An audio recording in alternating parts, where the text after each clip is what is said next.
Hey everybody, we're back. It's season 6 time, and there's so much to discuss. We're very excited to be back with you all for season 6.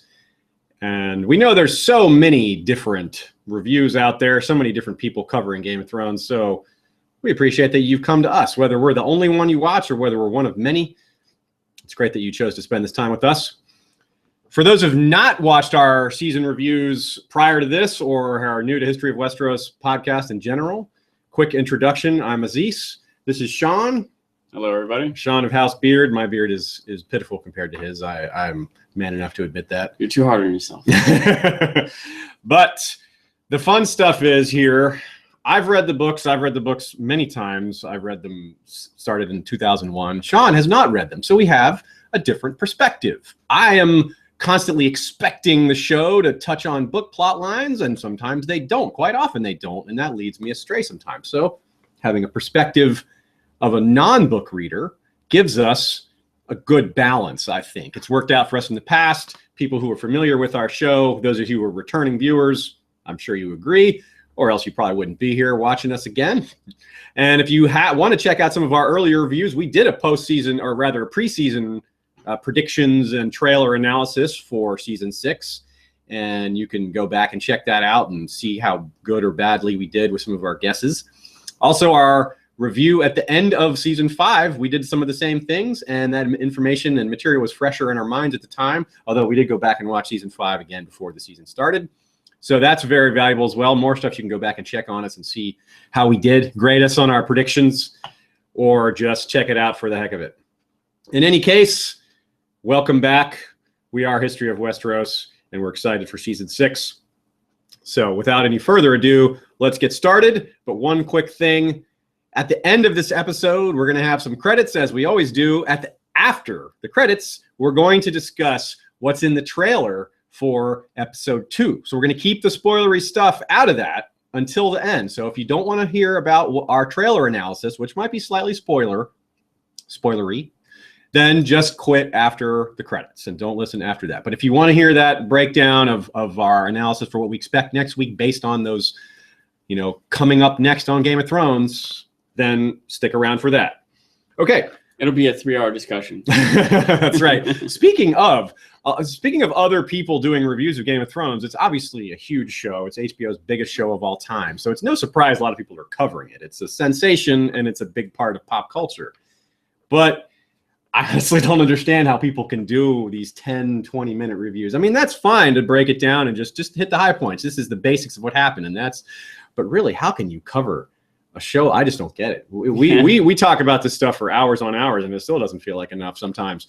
So if you're one of the people that prefers a quick just run through, well, this is not the channel for you. But if you like to get deep into the material, if you really want to analyze it and nerd out and geek out with all the details, stay here. We are in the right place. You're among friends. Which podcast can you jock out? Instead of nerd out. You jock out and rock out. Yeah, There's got to be some sort of sports Game of Thrones channel out there. I don't know. Anyway, all right. So the episode, we'll start where the episode starts. We'll kind of follow along. The episode was fairly tight in its location changes. I thought that it moved well from scene to scene pretty well, and it didn't jump around a lot. So we can kind of flow the way the episode flowed. So we'll start with Jon at the wall. Makes sense they would start there, leaving things off the way they ended at the end of last season with Jon stabbing. Might as well pick up right where they left off and follow along. What were your thoughts on how they set that scene up? Were you surprised? Were you expecting to go right back there, or you thought maybe that we'd start somewhere else? I think that shows typically don't pick up even episode to episode, much less season to season, right at a moment that was left off. But somehow I thought that they should for this one. It was one of the most, I don't know if cliffhanger is quite the right word here. I've talked about this a little bit before about how some cliffhangers are where some sort of climactic or anticipated moment will happen, or an unexpected moment will happen, and then the episode will end, leaving you to wonder where this storyline is going to go now. How is this person going to figure out what to do? How are you going to explain it to your wife that walked in on you, or whatever? What are they going to do?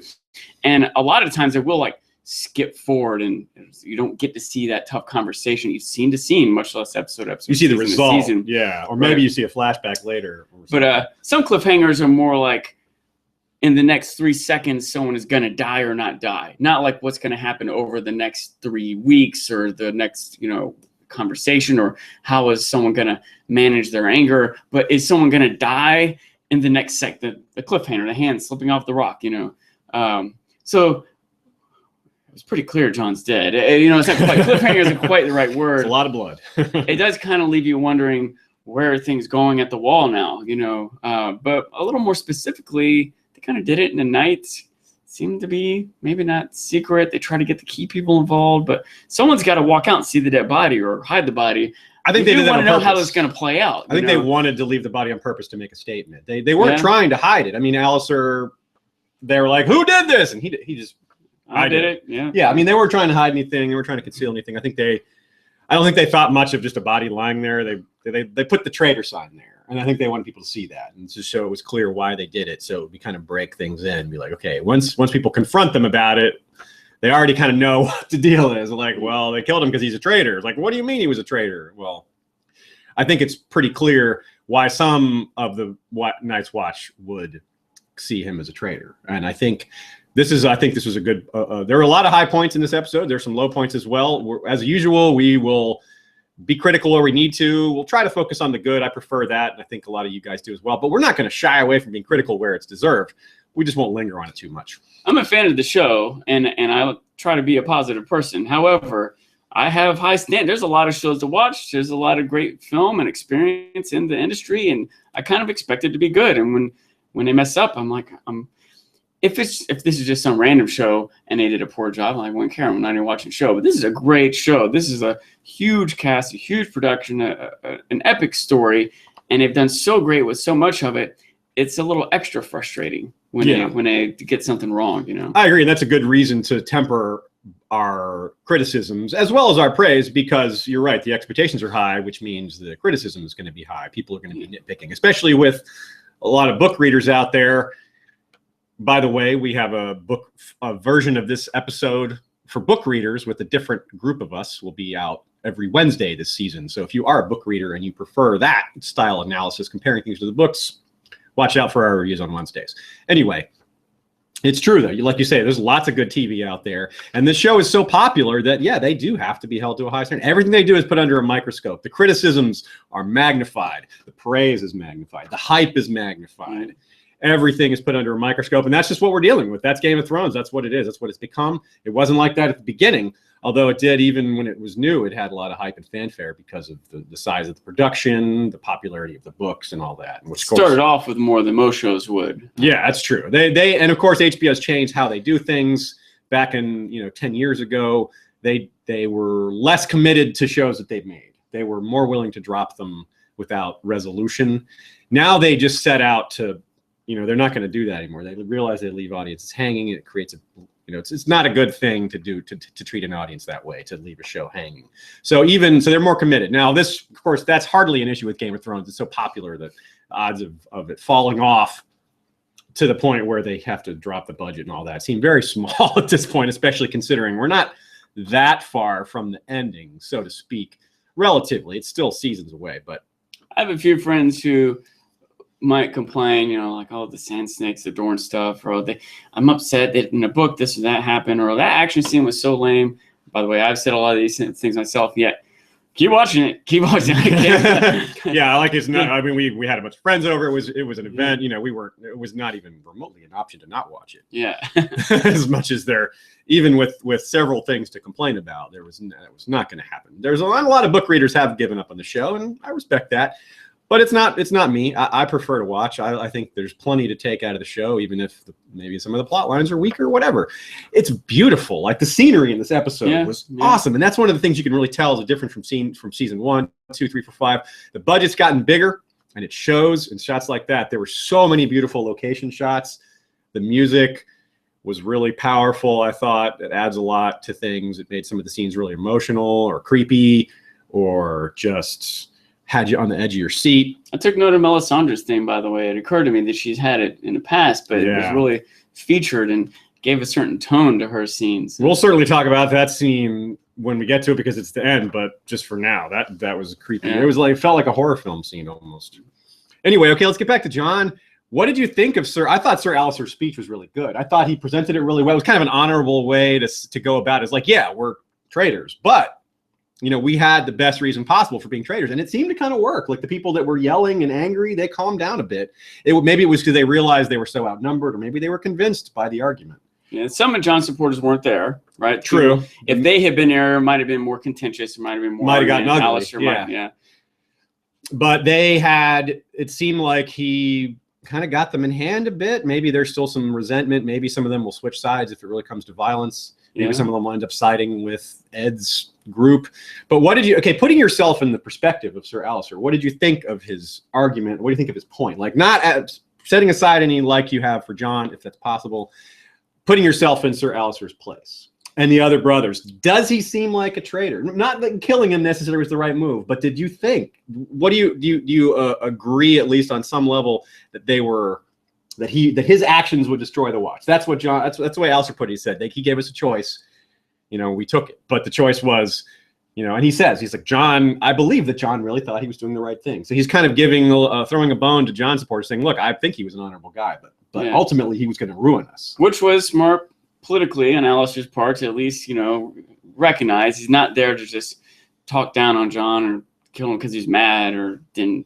I should have been the one. It was like, look, you understand. This is a big thing. This is a historical moment. And so on one hand, I'm trying to relate to him and trying to understand him, and I guess he did an okay job, but I still have a lot of issues to take with it. And one, it's a little ironic to me that he can kill the Lord Commander and then talk about how loyalty is the foundation. Yeah, that was kind of funny. He's like, isn't stabbing the Lord Commander against the rules? And now, on some level, maybe he means loyalty to the Night's Watch vows. I think and that's not what necessarily means, the commander, although it seems like that should be part of it. And he said he never broke a command, and trying to decide, is that part of the vows? Is it in the rules? Shouldn't that be in the rules? Don't stab the Lord Commander. Do I need to actively give the order, don't kill the Lord Commander, don't kill me? If Jon said, oh, by the way, Alistair, don't kill me, then I was like, oh, shoot, the whole plan's ruined. What would they have done then? Or is he just going to do it anyway, and he's not really that loyal? And just like, the thing is, I kind of just noticed in the world, people who, even someone who thinks they're a law-abiding citizen or an honest Christian or whatever, the fact is, you pick and choose. Everyone speeds. No one just drives exactly at 55 going. Everyone kind of picks and chooses what they think is correct. You know what I mean? You might use guidelines, the structure of the society or religion or what you think you can the get Night's away Watch with. or whatever, whether or not you think you'll be caught or whether you think it really matters. Or, but sometimes some people try to be more pure, have more integrity. Even Jon couldn't do it. Jon broke his vows too. Jon also, et cetera, et cetera. That was a good scene there with later on with Marjorie. None of us are, right? Yeah, but that's true. Yeah, good point. Marjorie. But Alistair's at least explaining why he did it, and he has, when we were watching it, one of our friends said something like, "How do they know it?" By the way, it's killing me. I can't remember the name of the kid. Ollie, yeah. Someone said, how can they've seen these walkers? They know the danger. How can they just blow this off and kill Jon and not? And I point out, well, they also saw wildlings kill their families. They saw two different things, and one's a little bit more deep ingrained, and one's a little more close by. The wildlings are there, more immediate. So they may some of the brothers may still think the wall is going to stop the others, the White Walkers. Yeah, they're like, yeah, it's a problem. We're worried about the White Walkers. We're worried about the undead. But we still have the wall, whereas the wildlings are right here on our side of the wall. They're the more clear and present danger, and they might be wrong. But given the information they have, we are, as viewers, we know more than they do. And it's given the information they have, I'm not so sure that they're entirely wrong to feel that way. Not that I would have, been supportive of them assassinating the Lord Commander, but I think they kind of have a point. I think they took the point too far, but I do think that they're not entirely, it's certainly not just a power grab. It's not, right. I don't think Alistair is just like, I don't like his I don't like him as Lord Commander. I want to take over. I don't think he would have been able to sell that to the other brothers. You can see some of them were kind of ashamed when he said he did it. And he's like, Othla Yarwick did it. Bowen Marsh did. We all did it. And they were kind of like hanging their heads a little. They were a little ashamed. But a lot of times you have to choose between two things that are both bad, but you have to do one of them. And like Alistair said, he gave us a choice, and we took it. We had to do it. It was a tough choice. Here's another problem that I have, though. Alistair, I I think it's a debatable point, some of the things Alistair said. And of course, when he's kind of taking charge and making his argument, and it's a moment of potential violence, and you're probably outnumbered, it's hard for someone to argue the other side. And later on, someone might argue the other side when they're in a better position. Just like when Jon took over and made his decision, everyone didn't agree with it, but they kind of couldn't do anything about it until later on they found a way to do something. Alistair might get himself killed. It's a precedent that's been set.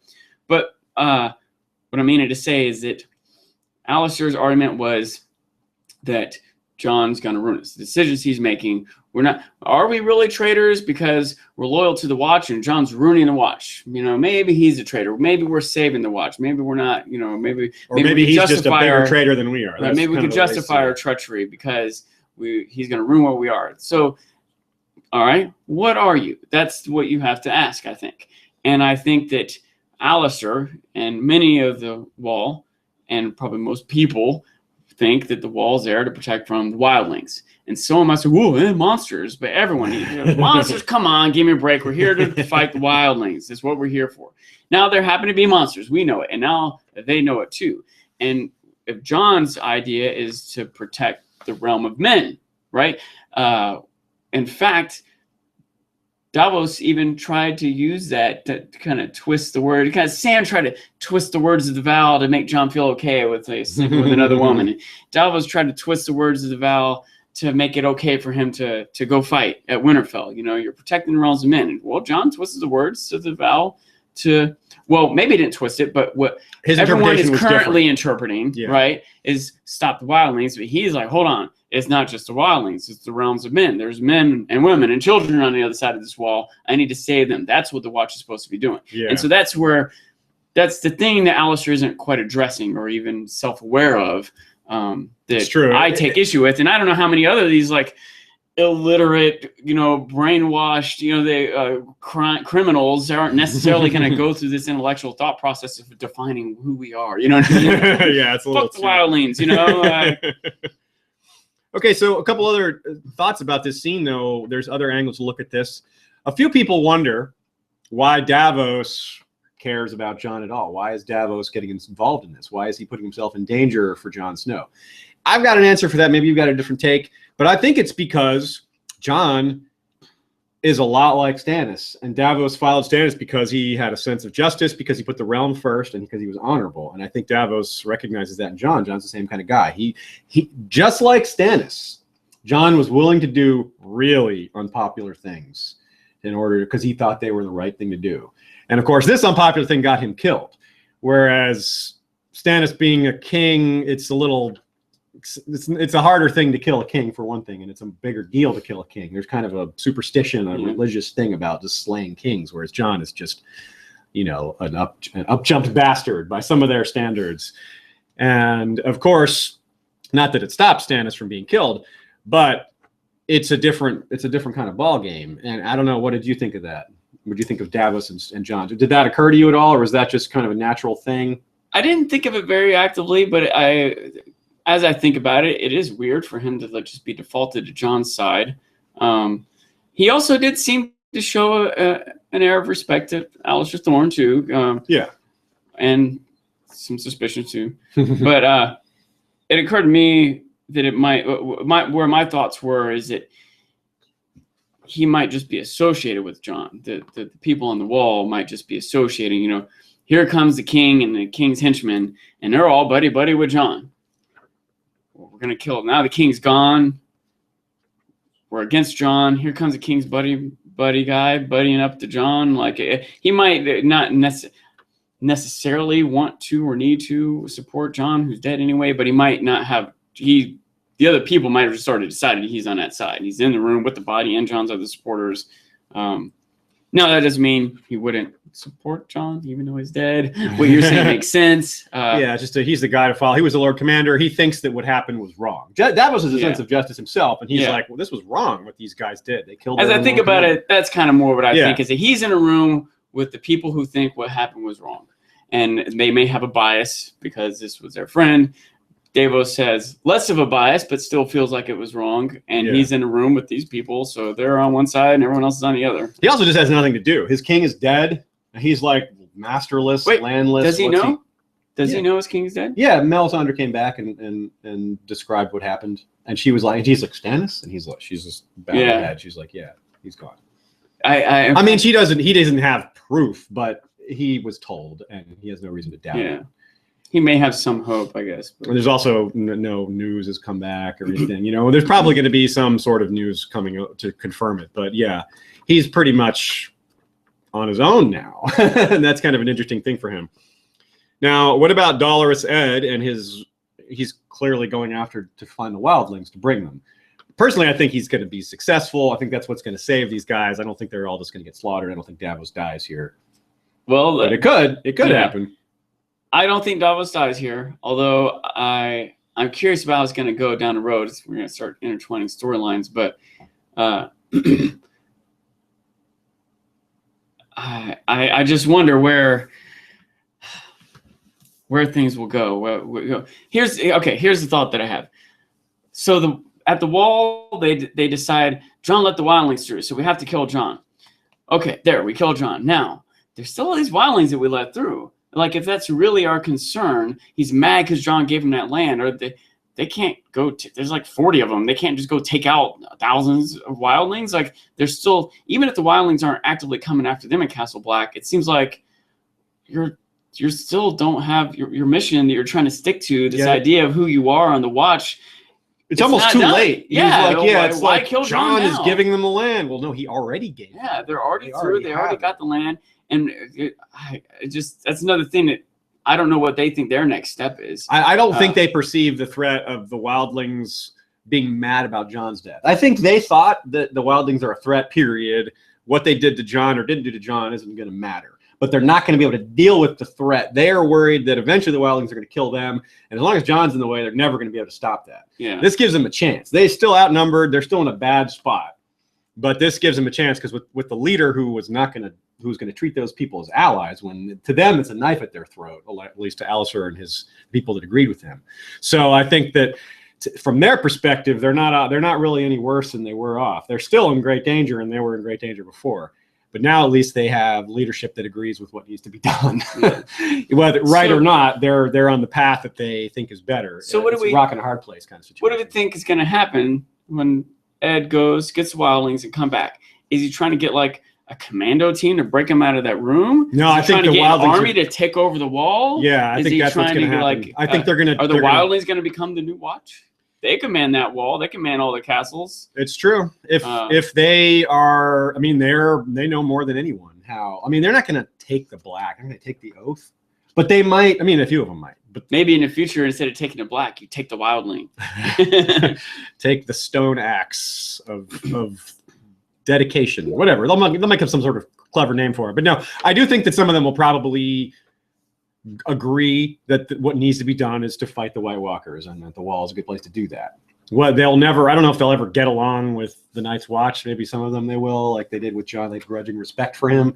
But this is such an ancient, deadly rivalry that's really hard for them to accept. Jon is a little different, that he was able to set that aside for the greater good, but too many other people were just, their beliefs were their beliefs. It wasn't going to change just because Jon was able to is because he just had new information. As ancient and ingrained as these beliefs are, this zombie threat is as new and as powerful as anything to make you change how you think. Yeah, so that's true. But to be fair, a lot of the brothers still haven't been really faced with it. Right, that's very true. Yes, most of them, not that many of them, went to Hardhome, and not that many of them even have seen. A lot of them have seen the Whites, but the actual walkers they haven't seen. And so, and again, the wall seems like that would be enough. And most of the ones that went to Hardhome, I don't know how specifically true this is, but in my mind, they're the ones that were supporting this plan in the first place. Yeah, and one of them was Ed, and a lot of them died. And yes, Ed's obviously on Jon's side. Okay, let's talk about Melisandre, and then we'll move on from the wall. Melisandre, of course, the first thing she sees is Jon's dead body. And we get a little what's probably foreshadowing. If you're like me, you expect Jon to come back. And she says, I saw him fighting at Winterfell, in the flames. Like, yeah, you probably didn't. You probably weren't wrong. You probably will still see that. But something's got to have to happen first. Obviously, he's not just going to wake up. One thing that I thought might happen, I thought it's unlikely. I think the default theory that Melisandre's going to bring Jon back is probably what's going to happen. But I was hoping they're going to burn his body. Now, okay, well, with Melisandre though, now we can stay in this area, even though this scene was at the end. I still want to talk about it because we want to stay in this place and cover each region one at a time and not jump around too much. You don't want to leave the viewers with that image on their mind? Podcast? So Melisandre, as long suspected, much older than she appears. That was but not only suspected, but sort of confirmed by some interviews prior to that. Anyone who's read the books also kind of suspected that or believed it completely, myself included. But being confronted with it visually was really something. I thought that scene was really creepy. It was like a horror film in a lot of ways, and I really liked it. The music was good. Some people maybe didn't like that she had to take all her clothes off again. We've seen that a lot of times. I didn't mind that. I thought it was a little more powerful that way because she's just, it's a bit of ritualistic. She's like, she's basically feels like everything she's done is wrong. She's been a zealot for maybe 100 years. She's been believing this, and she finally found the person that's the savior she thought. And that savior is dead. She was wrong. She's wrong about Jon Snow. She's just starting to question everything. And she never questioned anything before. She was the most certain character there is, the most confident character in the entire storyline, I think, with maybe no exceptions at all. I mean, maybe there's a few that are close, but Melisandre no one had more confidence and certainty than her, pretty much. And now it's just all falling apart. And so she's stripping all her gear off. This is what she's left. This is what I really am. And she's losing her faith. And I thought that gave it a little more power. What did you think? What was your interpretation of that scene? I had a lot of thoughts. I'm thinking about what you're saying about her level of confidence, and it may be true, but I'm kind of scrolling through. I think it's more her faith than her confidence, because I feel like aren't those two kind of connected though? They are kind of connected, but I think that confidence. I think a difference is faith is a little bit more like a leap. You just believe this thing. You don't necessarily have evidence or something to support it. Okay. Whereas confidence might come from knowledge, certainty of knowledge. Both could come from many areas, but just thinking about, for example, Ned. Ned was pretty confident, pretty much all the way. Even when he's wrong, or even when things are falling down, he stayed confident. And I feel like Cersei stays pretty confident too. But they both have a lot of doubts. They just had confidence in the face of their doubts. I don't think Melisandre even had doubts. Until they were just so overwhelming. The evidence just was too much. At some point, she's like, "Wow, I was wrong." She stayed strong throughout the face of it, even up to burning Shireen. Yeah. She still thought this was the right way, and it wasn't until just before Stannis has lost everything that she realized it, or started to realize it.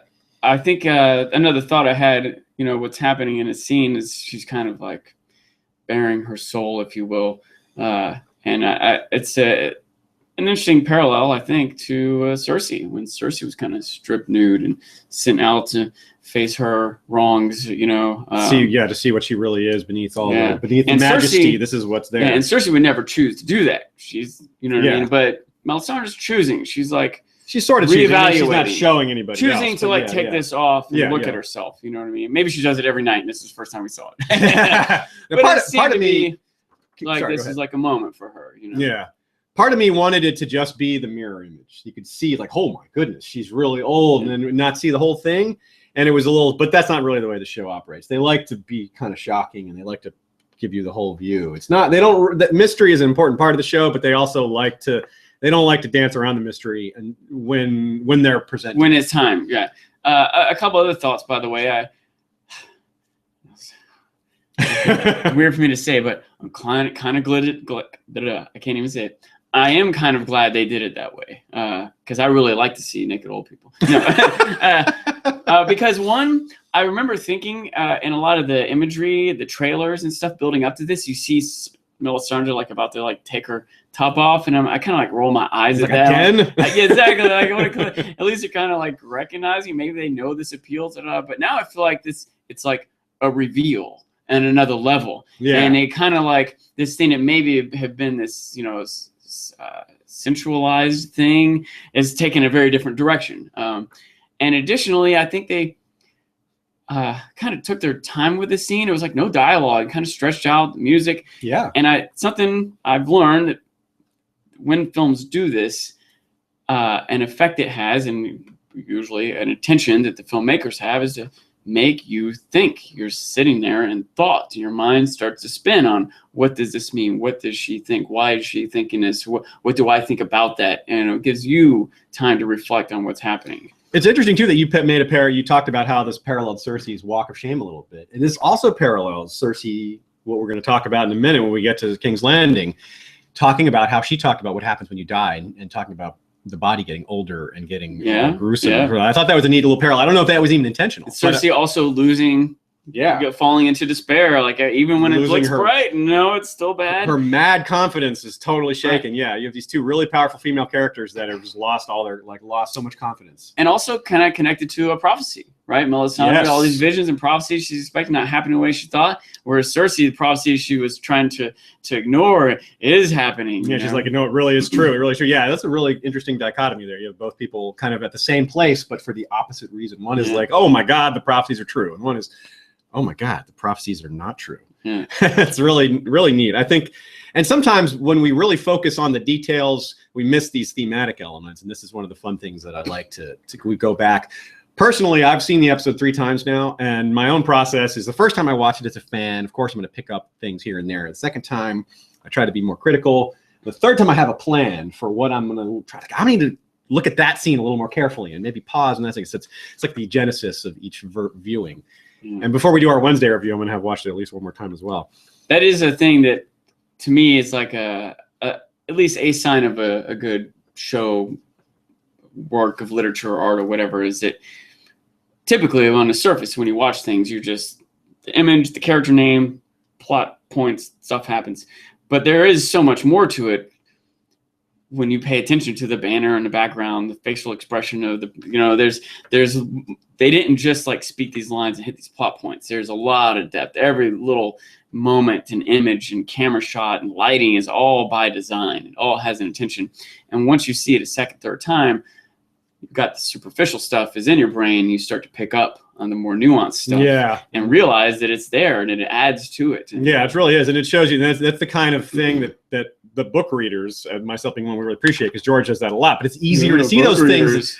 Yeah, I'm book snobbing. No, but it's important, because a lot of times people. I'm actually going to say something anti-book snobby here, which is that a lot of book readers, because they have such expectations, myself included, sometimes we miss these themes that the show has created on their own. These things are not present in the book. Like, oh, the show doesn't have these details. Like, no, it does. It has different versions of them. Sometimes, sure. Sometimes maybe they're not as clever, but sometimes they're really cool. And I really appreciate like this Melisandre Cersei dichotomy. I bet a lot of people didn't pick up on that. I didn't pick up on it the first time. I didn't pick up on it the second time either. It was my third watch. There was like, hey, these are some neat little parallels there. And that's something I talked about at the beginning. As we move on here, is the way the scenes flowed together pretty well, and the way they matched up with each other in really thematic ways. We'll talk about that in a second. We'll be right back after this. Moving on, staying in the north to Winterfell. Let's go to Winterfell and the surrounding area. We'll talk about Brienne, Sansa, and the Boltons. And there's a couple of different sub-locations within here. The pattern of the first 3 scenes of the show was with Jon, then with Ramsay, and then eventually we move on to Cersei and Myrcella. But dead bodies, mourning over dead bodies. A nice important theme there for the first 3 scenes. Let me interrupt real quick, because something occurred to me.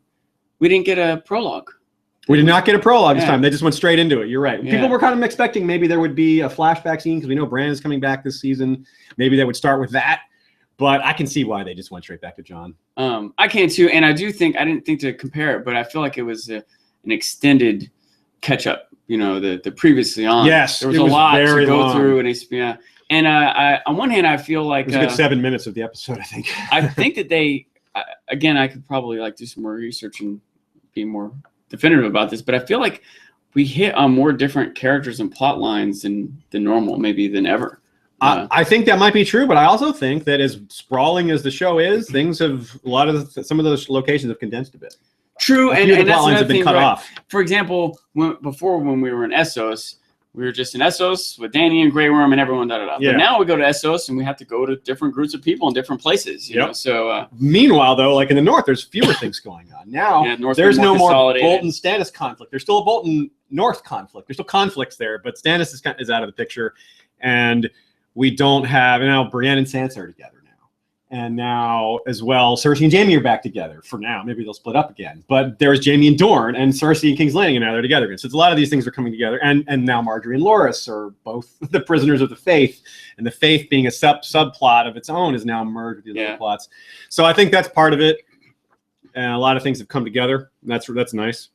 All right, so Mourning Dead Bodies. Mourning Dead Bodies. Miranda, of course, it's kind of interesting to see Ramsay showing some sympathy there, some real genuine emotion, actually feeling sorrow and loss.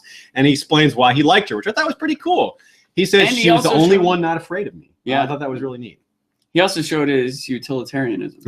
Feed the dogs the meat. Yeah, thinking like a northerner. I called that. I don't waste good meat. I think you did call that. Yeah. When he first started being kind of sentimental there.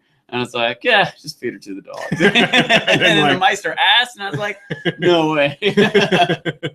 That's pretty funny. So he there's that. That's a pretty quick scene. We get the point of that. And it's nice to see Ramsay have a little emotion, even though he's such a horrible person. It shows it's the kind of filling out of a character is something that we really like about Game of Thrones, is showing people's dark sides and showing that they're even these most evil psychopathic characters are human. We never really saw a tender moment from Joffrey. And Ramsay was kind of the replacement for Joffrey in a way. And so seeing one from Ramsay is kind of interesting. I kind of like it. I don't suppose there's another person alive that would elicit those feelings from him. I don't know if he has that kind of tenderness towards anyone left alive. And I wonder if this is going to make him perhaps even more savage, more dangerous, if that's even possible, more brutal, if that's even possible. I will say that that was definitely a different sort of emotion. But we do see him want to impress his father. Yes, we do see that side of him, if you will, that weakness that he has, that he probably doesn't mean to or admit to or would recognize that he shows it. It shows. I agree with you. I would call it a different kind of tenderness or weakness, but you're right. It's a cousin. It's something that isn't aggressive. Where we didn't even see that with Joffrey. We didn't see. Yeah, so he had no fear of his mother. He had no fear of Robert, or character concern, or not just fear, but like desire to be accepted by or whatever. Yeah, and that was perhaps partly because of his youth as well, but also because he may have just been even worse than Ramsay. He just didn't get to be an adult to see the full extent of his awfulness. And we get to see the Boltons talking to each other, and Roose is sort of playing with Ramsay a little bit, saying, "You did a good job leading the cavalry command. That was effective. You did a good job. Do you feel like a victor?" Like damn. It's like, no, I know I lost Sansa. Yeah, that's really bad. Yeah, thanks. I know, but he's like Obama. But he really rubs it in. He's like, well, if you don't get her back, my wife might be having a son soon. That's just the biggest needle he could stick in Ramsay there is to do that. He knows Ramsay is really, really weak on that point. All right, I have a thought here. Fire away. Ramsay seems to be somewhat promiscuous. Now, he might have killed every woman he ever slept with. But, okay, this is part of my thought. I feel like Sansa should be pregnant. I feel like they were making a point of letting us know, like they show us this terrible rape scene. And then Sansa tells Theon he visits me every night. And we know that was like an expectation to consummate the marriage. We've seen at weddings. It's like the whole tradition of how they carry the bride off in the Seven Kingdoms. And Tyrion didn't consummate the marriage, but Ramsay did. He visited her every night. Sansa should be pregnant. I don't know if she should be pregnant. I think the likelihood is high, but there's no certainty there. I guess there's no certainty. I mean, think about how many children like Ned and Catelyn would have slept together constantly and in 20 years, and they had 4 kids. Like if you're having kids within a few months, then people like Ned and Catelyn would have had more kids. I suppose I can imagine Ned and Catelyn not sleeping together very often. He was off the war a lot of times. No, he wasn't. Remember, there was peace for 15 years before the start of the show. There was like a 15-year interim. And there was they also might have been making an effort to not have kids. They can. About Cersei and Jaime only having 3 kids, right? But they also can make an effort to not have kids. But Ramsay's trying to have kids. He's trying to impregnate. Sure, but he doesn't have that long. All these other examples are people that have been trying to have kids for years. True. This is months or month. Right, but Yeah. I'm still wondering, is that that means that it's not certain, but I feel like something like 90% or something. I don't You know think what it I mean? even needs to be that high. Like, and how will we even know what number to put on that? Like, we're not doctors. You know what I mean? Like, Right. It's a I bit, don't know, but I do know sometimes people have sex one time and get pregnant. Sure, but And that still sometimes they have doesn't sex create over that and over again certainty. and don't. And when that happens, it might sometimes they're infertile. Yeah. Does Ramsay have any other kids? Has he got any other women pregnant? He never got Miranda pregnant. Like, it's Yeah. not necessarily a certainty, but I feel like it's a likelihood. And if it doesn't happen, which we've talked about this before, force Sansa to be pregnant, that's an awkward thing for the show to handle because she has to go through a pregnancy. How long for the kid's born? It would be an interesting dilemma for her to have this child, the son of this man that she hates. Yeah, but do we have, like you're saying, do we have time for that? How long is Yeah. this show, this story going to go? Maybe even a book stretch on. He writes a bunch of books. There's time skips, but the show can't go on for a baby, the length of a pregnancy. And so I'm wondering if maybe the direction they're going is Ramsay's just not fertile in the first place. It's very possible, yeah. And what That'd does be that mean interesting. if that's the case? If he can't be the heir? And Then it comes and he might come into conflict with his own father. Does he have the balls to Yes. rebel against his own father? Certainly possible. Yes, that could be a way things come or to for a his head. father to take him out, just to nip it in the bud. Or to tell him he's going to, and Ramsay then, backfires on Ramsay. He's like, okay, I'm going to get you first, Dad. Yeah. I was wondering if maybe he'll just put Ramsay in the vanguard. Go attack the Wildlings. Go attack the Lannisters. Lead from the front. My boy, go ahead. All right. I need you. I If need he you. lives through that, then I'll find another way to kill him. So he also mentions a little funny line there by Roose. Like, do you know who killed Stannis? Which person Yeah. killed? He's like, yeah. nope, doesn't know. Which does imply that the body was found, by the way. Yeah, by the way, I will say a couple things. One, my note-taking process, I write out all the characters' names, and I physically place them on a paper where they're located, or approximately, or where I think they are, or where they last were, or whatever.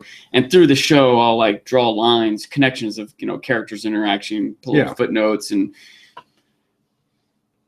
first of all, by the way, when I do that, it's 50 names. My piece of paper is 50 names on this, and it's like some people, I don't know. Sometimes eventually they got it back to Balon. I'll write down Balon, but I didn't write down, Theon's sister, or lots of names I don't bother to write down, but I easily could write 100 names on this paper. Try to just write the names I think or expect or hope are going to be relevant. At the end of last season, I was kind of supposing maybe Stannis isn't dead. They didn't show the death, and maybe she has mercy at the last moment in some respect. Maybe they team up together. Maybe Stannis' line's just done. But I don't know. I think there's a chance. Maybe Myrcella's still alive. Maybe there's a chance that Trystane has an antidote. Maybe that the poison didn't have the full effect. They save her someone that's a Dornish ship. Maybe someone there has. Maybe I'm glad they didn't do any of that. By the way, I hate the fake cliffhanger, fake death. They're not actually Yeah. dead. That's just cheap. Which I feel like is what they did do with Sansa and Theon. I felt that was kind of cheap, but I don't know if that was cheap because I don't know if I personally didn't think there was any way they were going to die. So Yeah. I didn't feel like there was real tension there. Maybe they get hurt. right. They I didn't. also didn't feel like there was any way they're going to die, Yeah. which makes it hard for me to believe they were living through this jump. But that's a whole other thing. I could just whatever bad action could have done differently. The point has been made. But what I'm trying to say is I had this thought or hope that maybe some of these characters, so I wrote them down on my notes, and I have a big X to Marcel, big X No to chance. John, big X to Stannis. I made it clear. Okay, so let's talk about the Sansa, Theon, Brienne aspects here. Now, small complaint for me here. I love the scenery of this show, so that's not the complaint, clearly. Great, the frozen river was awesome. I bet Sophie Turner didn't really have to act getting that frozen. Was like, oh, it's too cold. I'm like, that wasn't acting. That was really no, I really didn't want to get in that water. I just acted naturally there. And Alfie Allen probably as well probably had to resist being like, holy crap, this is freezing. He by the way, I thought he might have done an even better job. I've been in freezing cold water like that, and one thing that happens is your chest is almost paralyzed. It's hard to even breathe. Yeah, it's like icicles cutting through. I mean, I haven't probably been in water that cold, but I've swum in it. Theon was definitely upright, stiff torso, stiff face as you move through it, and I feel like that was a pretty good representation of what it's like. Your body just kind of stiffens up. But of course, the difference between our personal experiences with cold water and theirs is that they were running for their lives, which and means already the adrenaline is, beaten it's desperate. And it's just like Theon said, she's like, I can't do it, I'll die. And Theon's like, what Ramsay and those dogs will do to us is worse than this freezing cold river. And she's like, Yep. Yeah, we might have Right. died jumping off the wall, but we'd rather die than face. Yeah, and that would have been better. We might die going through this water, but that's better than being eaten alive by dogs. So. Here's my minor complaint. This is twice now that Brienne has just been in the right place at the right time. She happened to be the one to find Stannis, and then she happens to find Brienne. Now there's dogs barking. So there was a battle. So both times there's something to draw her to the general area. But still, it's a bit of a stretch for me that she was just in the right place at the right time again. You know, I don't mind it. TV shows do this all the time. I'm not going to dwell on it, but yep, that's a little complaint I have. And the other complaint I have is the fight breaks out. What happened to the dogs? They just weren't part of it. The dogs were like trying to kill Sansa, and then as soon as the fight starts, it's like the dogs. They don't care about Sansa anymore. The dogs just vanished. I swear, they just weren't there at the end. They just were gone. Like they ran off. Maybe one of the Boltons ran off and took the dogs. With them. But I don't think that happened. I also felt like the dogs were just like, where are the dogs? I also felt like that scene, like many scenes, not just in Game of Thrones, but almost every show, it's just poorly done action. And it happens so much now that I don't even fault shows for it. I just accept they need to have an action scene. If you don't think about it too much, it's fine. Right. You know? At the end of the action scene, X needs to happen. This character needs to be dead. This character needs to be alive. This person needs to escape. And the dogs are just like one more element of the action scene that was poor. And I also sometimes try to put myself in the shoes of the writers, just trying to imagine discussing it. And someone point, whoa, I would have been in a writer's room like, what about the dogs? And so I'm like, I don't know. Maybe we have Brienne kill a dog. Maybe they run off. We would show that. Just don't worry about the dogs. Just don't worry about it. Just as long as at the end, Brienne gets on her knees and. Yeah, and that was I thought the strongest part of the scene. I thought that was a very emotional, powerful moment. Brienne's facial acting was really good. Sophie Turner, you could see how she was a little confused. She was also freezing and scared, but she started to, and at first she's like looking to Theon for confirmation, and then she forgets part of the line. But by the end of the Lord's acceptance speech, whatever you want to call it, the pledge, she's kind of standing a little straighter. She's speaking with more authority. She's arise. She's starting to speak like a lord. And at the beginning, she's real flustered and not sure what's going on, but she really starts to get stronger as the moment lingers. And she's looking Brienne right in the eyes, and Brienne's looking back at her. And it's kind of cool as well as a bit of a feminist statement, because you have the two men are the ancillary characters, and it's the two women that are in charge, that are the ones who have agency here. And that's kind of cool. And I know the show tries to do that in some ways and they fail because maybe they just don't get it in some spots. Like we'll talk about Dorne, and that's a place where they just also don't because really get in this sort of society, women don't have much agency. It's true. So that gives it more power. But they do have it sometimes. And Brienne has part of the reason Brienne has agency is because she's a better fighter than most men, if not, nearly all men. And that in a world where fighting is almost everything, you just can't deny that she's really good at that. And people continue to underestimate for her, like the first writer that faced her was like, oh, it's a woman. I'm dead before I finish the sentence because this is no ordinary woman. And no ordinary anyone or no ordinary person. She's just a badass, period. But so I liked the pledge part of that scene. That was my favorite part of it. I thought it was really strong. I also like the moment when Pod kind of helped her, give her the next line. Sansa's pulling herself together. I also thought it was good, like you pointed out, good somewhere between acting and directing and writing, editing, that Sansa went just from she was almost just like an animal. You know what I mean? She'd almost given up on who she was. Even going back to when what's her name that they threw off the side? We just talked about her. Miranda, yeah. She's almost like, just go ahead. I'd rather you just shoot me dead than pick me, chop my fingers off a bit at a time. It's kill me while I'm still who I am, while I'm still together. She's almost accepted death, And Sansa's still very young, got to keep that in perspective. I guess she would be 14 or 15 now on the show. But it's not clear on her show age, but I sort of assumed she was closer to 16 or 17. I haven't thought about it too specifically, but I believe she was 13 in season 1. Reference. Yeah, and I in my mind, I almost feel like a season of the show is a year of time. Yeah, it's roughly close, but I think some of them were like season 1. I don't think was a full year, but some of the other seasons there were some time skips. But I feel like Brienne gave her hope.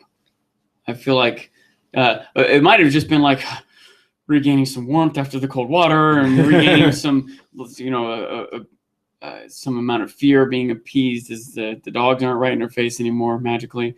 But also Brienne, like, look, I'm here to protect you. I tried before and you wouldn't let me. And I remember that scene feeling like Sansa was trying to protect Brienne at that moment, you know, but for her to come back, you know what I mean? Yeah. Sansa, a friendly face. And it just shows, like, Brienne's honor really shows through there. She's like, I'm pledging, you know, I offer you my service again. You know, yeah, even though you sent me away, I'm still back. So you're gonna get my service, whether you like it or not, you know, lady. Okay, so now here's a question about what's coming up now. Where do they go now? Do they continue to go north? Okay, go. What's first? When Brienne and was trying to track down Arya, and she was traveling with the Hound. And generally speaking, through the show, we start off with characters who get scattered, and I at least am kind of hoping for them to come back together. It seems like what the characters want, what the shows want, the viewers, what you're led to want is for people to be reunited after being scattered in different ways under negative circumstances, to come back together in positive circumstances. And I was so excited when Brienne and Arya were going to link up. And I went so south. It's so devastating for me the way that went. And I was so scared when Brienne finally finds Sansa that Theon and her are going to fight to the death. And he's like, no, don't do that. Yeah. I didn't have Theon didn't kill Brienne. I was so worried about it. Do you think they go to the wall now? Do you think they follow through with that and go? They obviously don't know what happened with Jon. Yeah, I think so. I think it's the default plan. I'm not quite idea sure what they're getting into by the time they get right. there. The wildlings may have already. You know, I can imagine before they get there, they'll get word. I can imagine on the way there, they're going to find out that Jon's dead, the wildlings come through. I can imagine their default plan is going to be go to the wall, but it probably isn't going to happen. I don't expect them to get to the wall. That's what I think. Okay. We'll have to see. That's a good guess. I'm kind of, I don't know. I think they're going to head that. I agree that they're going to head that direction, but I'm not sure what happens after that. I think you might be right that they don't go all the way there, but I could see that happening and then them having to decide we need to get the hell out of there. Yeah. But maybe it's a way for them to maybe link up with someone like Davos or Melisandre or something like that, or Rickon. Yes, Rickon is still out there somewhere. Like, in fact, you might know better than me what other houses, what other keeps will they pass on the way to from there for like. Winterfell's relatively, compared to the wall, there's lots of other potential allies to stop by on the way. Without being too spoilery, there are more Northern Lords cast this season. I won't be any more specific than that. So we will be seeing more Northern Lords. I don't know whether Sansa and Brienne will run into them on their way. That's really up to the show. The show, likes to play with geography. They're not terribly consistent with geography. It's a minor criticism I have. We talked about Littlefinger teleporting around a lot last season, and we have other complaints along that line, but so that makes it difficult to predict where they'll go. They're just going to head north. Winterfell, if they just head directly north from the general area of Winterfell, they'll get to the wall. I mean, anywhere generally north from the north, you'll get to the wall. You can't really miss it. All right, let us talk about Cersei and Jaime, the third scene, which I thought was some of maybe the best acting in the episode. It's hard to say. That's such a subjective thing. I was particularly struck by Cersei. And this is one of the things that is done really well here. It's also done really well in the books, something that makes me want to recommend them. But this is, if you like this aspect, if you haven't read the books and you like this aspect of the show, there's a lot of this sort of thing in the books, which is you feel bad for a character that you hate. Cersei is a horrible person. You have so many reasons to hate her, but you don't wish that kind of pain on anybody, the pain of losing their child. And it's like the only moment of joy we see from her, the entire, like her whole arc. She's like, Marcella, she smiles. It's a genuine smile. You can tell she's like happy, even though she's like deflated because she's ashamed of what happened with the walk of shame and her loss of power and everything. It still brings a smile to her eyes. And she actually runs. She actually runs like this. This is an undignified thing for a queen to do. You would never expect Cersei to run unless she's like afraid of what she's running for her life.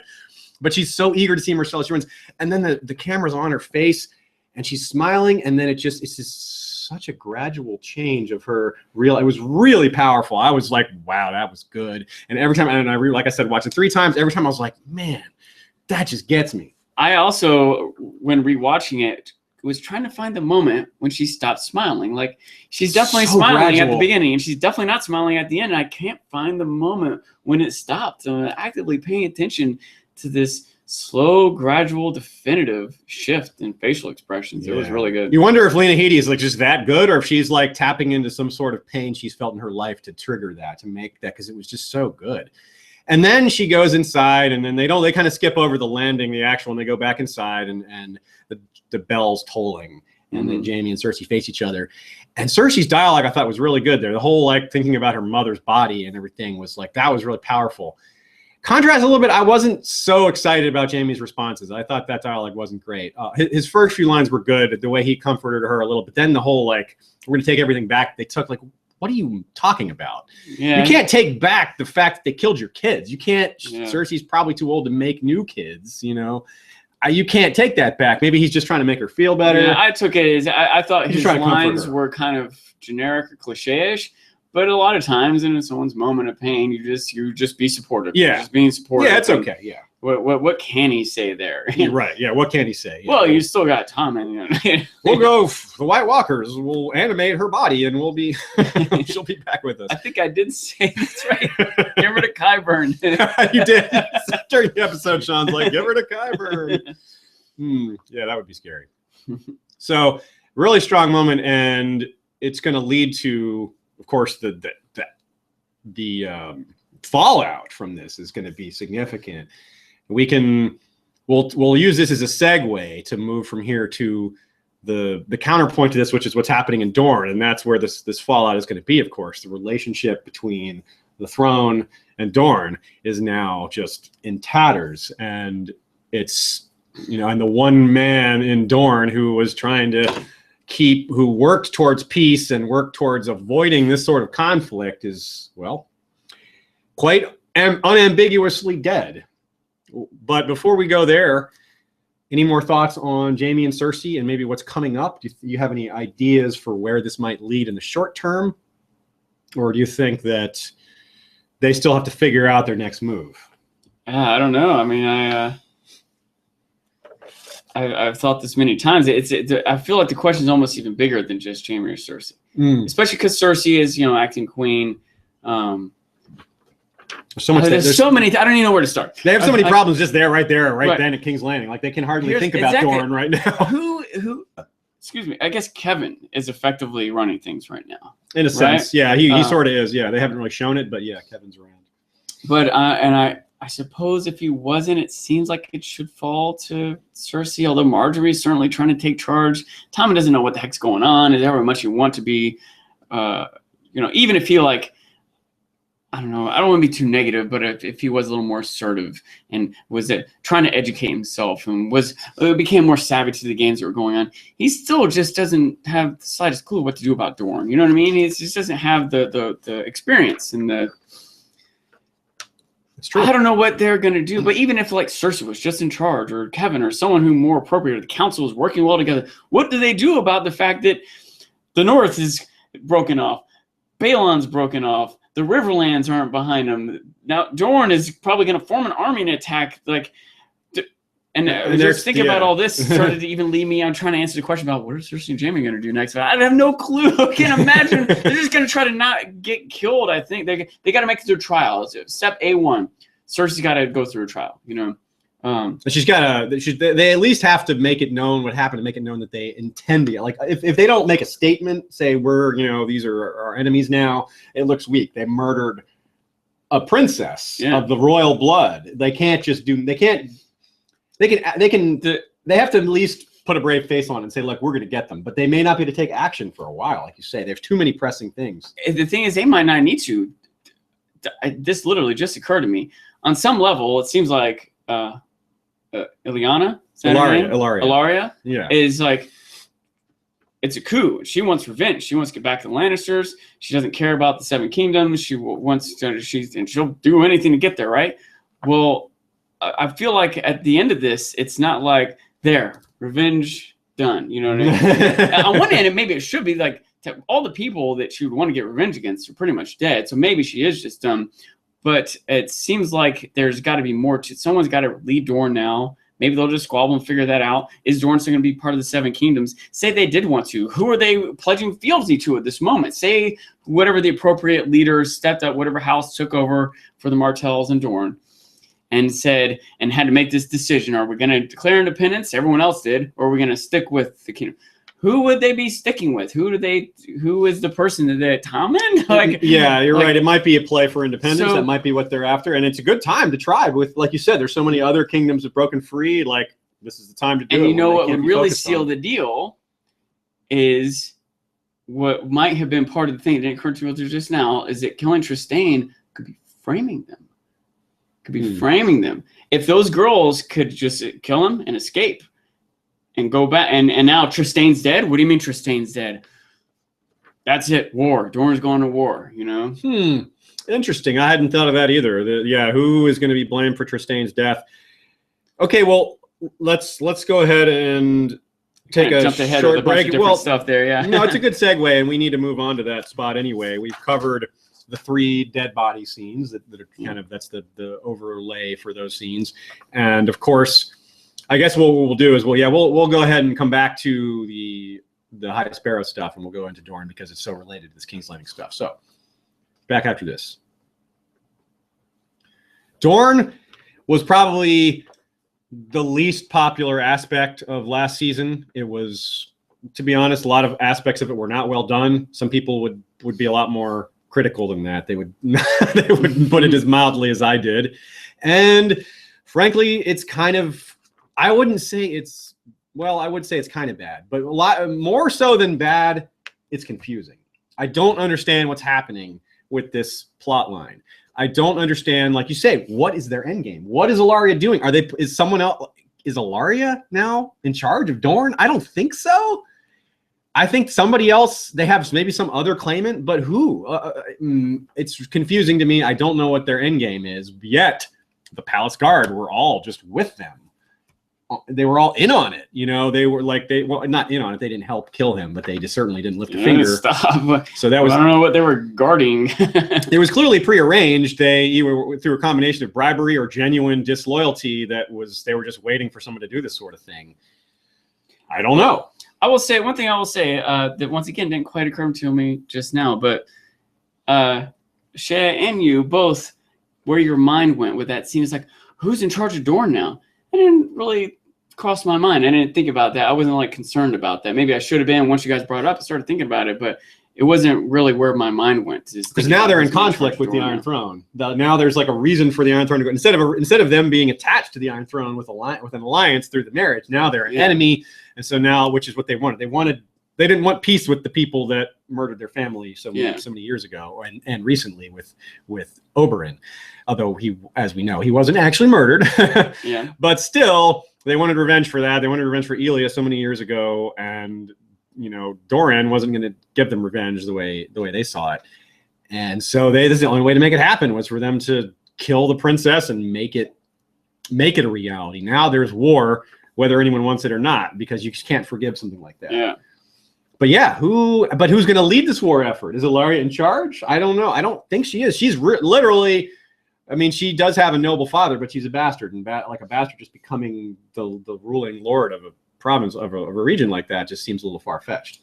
A few thoughts, especially under those circumstances. One thought is to that end is I feel like maybe she has something set up and they're just not showing us. You know? She may have already coordinated with some other house. There could be a reveal. It might be the guards that were there not doing anything. It might be from that house. They know they're going to be guards under some new regime, and that's why they didn't do anything about it. It's I'm not sure. But one of the thoughts I also had is that I'm sort of supposing that you and Shay and other people who read the books have seen more unfold in Dorne and have more vested in these characters and wondering what's going to happen with them. But my take, I've seen Doran speak like 7 total lines. It's what Arya Hotep or whatever, I barely know his name. I don't even know if he's had 7 total lines. I don't think I'm exaggerating. Like, they don't mean anything to me. Those characters weren't developed very well. It was just too fast. Yeah, it was all just done really quickly. And so I didn't have this anticipation or expectation of what's going to happen with them, other than like something's going to, new characters, wonder where this is going. And when at the moment of this episode, in my mind, I was like, all right, they're just like chopping that arm off, moving on with other storylines. As I thought about it more after the fact, and as you guys started pointing out, well, who's going to be in charge of Dorne now, I started to think, well, it doesn't mean they just go away. It seems like more than ever they're going to affect things. There's going to be war between Dorne It might be something we hear about off screen, like, Dorne is still, tearing itself apart, blah, blah, blah. Yeah, maybe they've fallen to civil war, without being, this isn't, I know we said we wouldn't talk about so much about what happens in the trailers and all, but I will say that there's, in the preseason trailers, not a single scene from Dorne. We didn't see the Sand Snakes at all. Not a speck. So it kind of tells me they're not going to be a big part of it. Yeah, they're just moving on to focus on other things. So Greyjoys maybe, but right, and it could be that they realized they screwed up this plot line, that they kind of goofed it by doing it too quickly, and so they just want to, like you say, they want to cut the arm off. It's like, okay, well, you screwed this. It's like Jorah with the grayscale on his arm. Like, well, you need your arm, but the arm is killing you, so you got to cut it off. So they just like, well, we're going to cut this Dorne thing off because we screwed it up, and we just want to just be done cut our losses. Yeah, that's an entirely feasible, I think, possibility. But it's funny how they just kept doing the same, made the same kind of mistakes they made with the earlier plotlines. There's some of the things that just I don't understand. Okay, and some of them I can make some sense of after thinking about it. Okay, for example, a big question on people's minds is, where did those two come from? How did they get on the ship with Trystane? They were on the dock. They watched the ship leave. Okay, this actually doesn't bother me too much because, let's be honest, everybody knew where that ship was going. They knew where to find it. They knew it was just going to King's Landing. And they knew that they had no reason to rush. They knew that they knew that Myrcella was going to be dead. They probably suspected that Trystane would not go into the city because, well, Cersei's revenge is there. Maybe like he could be blamed for it. There's a Dorne, here's a Martell to blame for this. So it makes sense that he would kind of stay out of it for a little while. And so then they sail up on their small ship, get on board and say, hey, it's us. And, they know who the guards are going to know who they are. They're like, oh, you're part of the family. Let him in. But when they show the beginning of that scene, you see the ship, so we know that it's Trystane we're about to see. You don't see some other ship near them pulling up. Yeah. They should have showed that, and then, them like getting on board or something. Like, oh, here they come. So it's just confusing. It's like, where the hell did they come from? Yeah. Unpacking it, it doesn't seem so bad. I thought about it also. Like, did they follow them? But they would know they're being. But then I'm like, well, they're just ships on the sea. Ships probably go back to Dorne, and if they're on some tiny little ship, they're not going to seem threatening. Yeah. But I definitely did have to go. My mind constantly had to check. Why do I guess there's this reason. What about? Well, I guess there's this reason. Well, that isn't. Well, I guess there's this reason. But I don't want to have to go through justifying every little thing that's happening, which I feel like I do. And Trystane, his reaction, it's like he was just so muted. He's like very contrived. Oh, you guys are here to kill me. Okay, I don't want to hurt you. We're family. He no questions. No, why are you doing this? Like, no what? No desperation. I'm your cousin. No frustration. Just okay. I'll choose you. Yeah. It's funny the stabbing through the head was reminded. It was the exact same spear through the face, over silly kind of spear through the face thing, just like in when Tyrion was almost killed by the Kingsguard Knight, Mandalore, and Podrick did the spear through his face, because that was through a helmet, so it was even sillier. But it's kind of funny how they overdo the blade coming through the back of someone's face. Like, we've seen that a bunch of times, like it comes through from behind. Moment. Yeah, it's like, all right, yeah, we get it. But it's also, you can see that coming, like, don't turn your back to her. Like, don't, all right, we knew that was going to happen. I feel like we could easily just sit here for the rest of the podcast and nitpick how things went down in Dorne. But that's not fun. It's no fun to be. I don't think anyone's sitting here going, really? They didn't like that scene? I can't believe it. I mean, it's just widely panned. I mean, it wasn't, you can find some silver linings in there, but really, whatever. It is what it is. It's that plot line wasn't good last year. It's still not good now. But hey, there's a ton of plot lines, ton of good things to talk about, and it's almost like I want to judge the show plot line to plot line and not as a whole anymore. Yeah, because they're so different. Like the Dorne plot line has nothing whatsoever to do with what's happening in the north at all. There's no even indirect connection between those two plot lines, like at all. The closest you can get is how attention's diverted to the wrong thing. You should be worried about the zombie army. Instead, you're worried about revenge for your daughter. Squabbling between between different claimants for the throne and all that. Yeah. I did want to point out one thing that I went back again, kind of trying to make sense of what I feel like is a kind of a confusing presentation of the happenings in Dorne. It reminded me a little bit of the scene with Mance being burned. Because I remember I wanted specifically to go back and pay attention to the facial expressions of the other wildlings as he's being burned. Mostly just think about what they were thinking.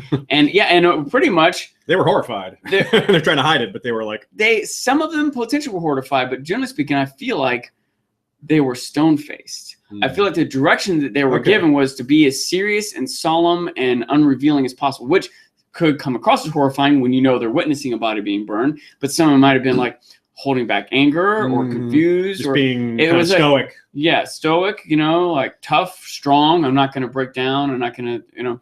And I feel like it's very similar for the guards in Dorne. They like even when like the dagger was thrown at the maester, no one even flinched. Yeah. No one like adjusted even.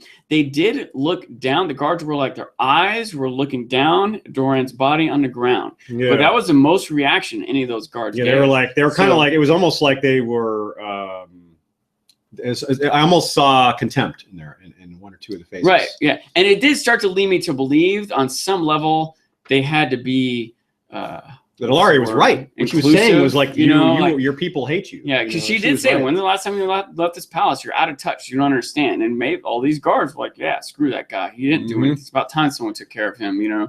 It seems odd that every guard felt that way, though. Out of a dozen, no one was like, hey, wait a minute. Like, or someone flinched. Or like, whoa, what the heck just happened? Everyone just like, just stood by, but stood by stone-faced, non-reactive. They had to have been either planted there or paid or something. And there's another thing. How much difference that makes in a plot, I don't know. Yeah, we'll see. But it leads me to believe Ilaria set this up. And she might even have someone in place to take over from this point. It's possible. But it also makes me think that it was just bad writing and they're just not going to do anything else with it. I do have, by the way, a theory on who might take over. It's a bit of a long shot, but I won't talk about it because it's too related to the books. But I have reason to think that maybe it will be because of some other things that we introduced this season. So check out our Wednesday review for book readers if you are interested in that. One more thing on this scene before we move on. Another thing that didn't make sense to me was why did they wait for Doran to get the letter to kill him? Yeah, that's not important. They just kill him. Like let's wait till he gets the letter so we really rub it in. Like what? Why? Yeah. What's the point? Like maybe he won't be there when he gets the letter. And why is the Maester even running away? He's not a threat. The Maesters just serve the ruler, whoever they are. They're not loyal to the particular, that Maester, as far as we know, shouldn't have any particular loyalty to Prince Doran. He should just be the Maester. It's like, why is he running away? He's like, oh my God, you killed him. All right, well, I guess who's in charge now? Like, that's how a Maester, what we would expect a Maester to do, not just run away in fear. Like, he shouldn't be afraid. And why would they kill him? Where's he going to run off to? What are they going to, what's the point of killing him? It's even worse if Ilaria does have this all kind of plotted out. It's all the less threat that he is. You know what I mean? If she, it's just not well done. Yeah. Okay, so let's move on. We've nitpicked that enough. I think that hopefully that exercises those demons. I want to nitpick it one more time. All right. Although this is a sort of a positive thing. Okay, good. Other Meisters I've deeply cared about. I was devastated when Lewin was killed. Yeah, he was when awesome. Aemon dies. But this guy was like, wait, I had to like rewind it. Was he a Meister? Did he have a chain? I guess he's a Meister. Yeah, Maester Caliot. Don't know his name. Don't know his personality. Don't know anything about him. Like I feel like it's I don't know if I'm partly upset with this scene for not getting me to care about this character at all. Mm-hmm. It could have just been some random dude. It didn't have to be the Maester. Yeah, I guess it's a random message, just a messenger. But it also makes me want to give credit to making me care for Aemon and Lewin. And maybe we'll get some personality out of the Bolton Maester. Yeah, the Dreadfort Maester. Like, that's interesting. I'm curious. I'm super curious about the Maesters. Are all intriguing characters to me. Mm-hmm. And they're kind of in there with Sam going to the Citadel is something that I'm kind of excited about. Yeah. Speaking of Sam, it's one of the things at the end. I was going to mention the things that weren't in this episode, and of course, Sam. That's one of them. One of the few plot lines that wasn't touched on. Okay, so let's move on. Let's go to Arya. Or no, let's go to King's Landing. We skipped over parts of King's Landing that we talked about Cersei and Jaime. We didn't talk about the High Sparrow. What's happening there? We didn't get a lot there, but we got a little. We circled back there so we could be refreshed on that whole plot line.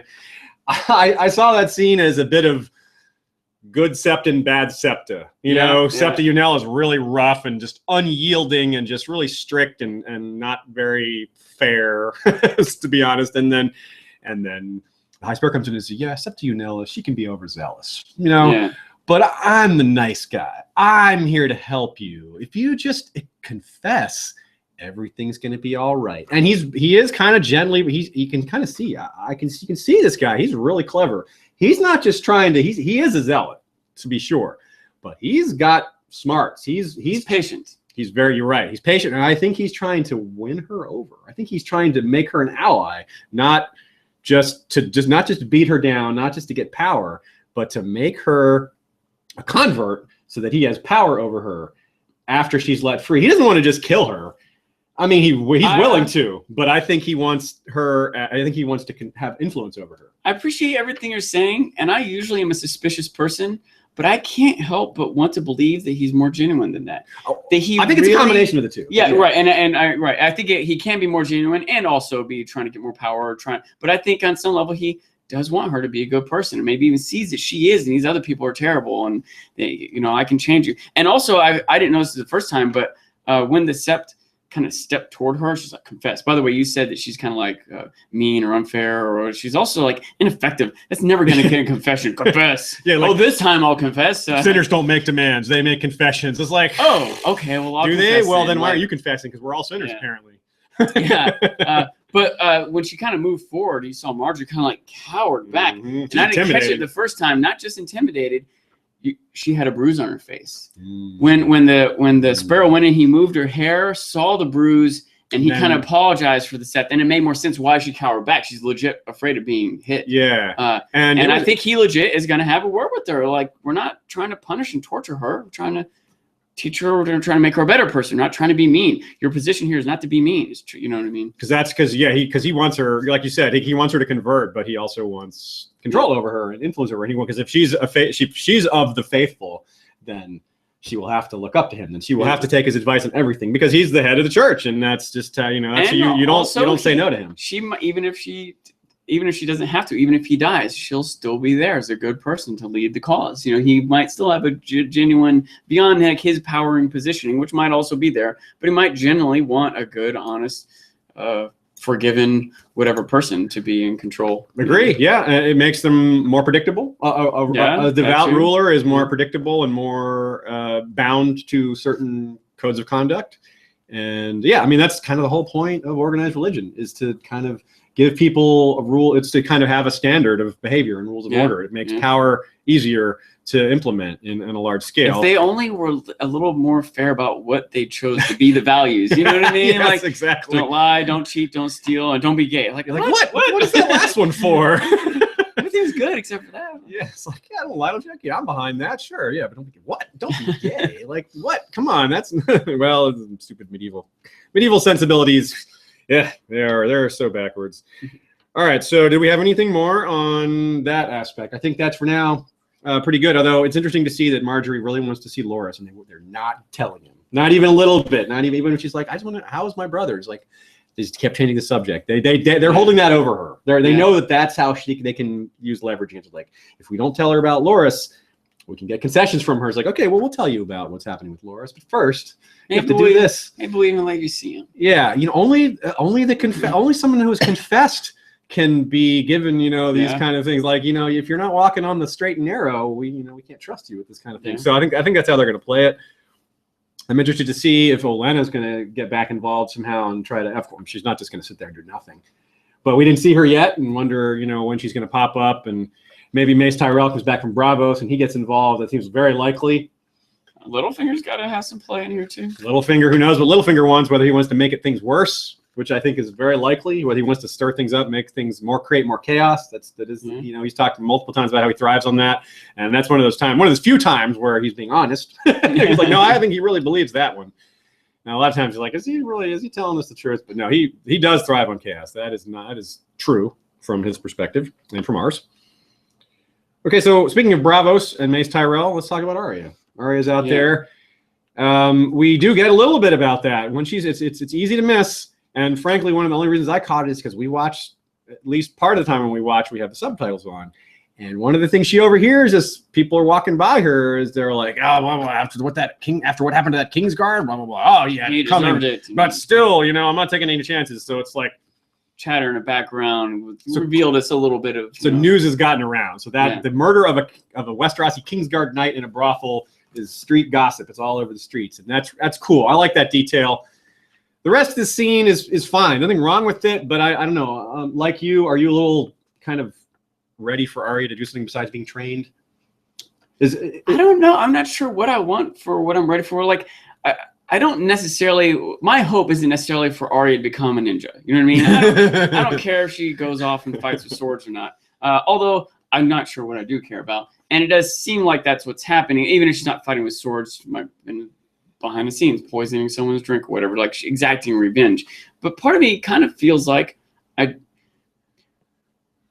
this revenge mission she's on is dark and negative, and that she shouldn't be doing it. They're like, we kind of want these people to get their comeuppance, and it makes sense for Arya to want this revenge, but it also is like corrupting her as a person. And it seems like the Faceless Man is trying to like remove this desire for it. Now, the Faceless Men are also trying to remove everything about her. Yeah. And I don't know if I want that. I don't know if it's worth not being who you are anymore for the sake of not wanting revenge anymore. And I don't see her learning the skills to get revenge without losing who she is. And so I don't know where they're going or where I want this to come go. to a head, I think I've been thinking a good bit about it. Mm-hmm. One thought I did have in this scene, it seemed like the waif just came out there to beat up on her. I think she actually came out there to be nice to her. She has a walking stick now. In a way. You know, Yeah, it's true.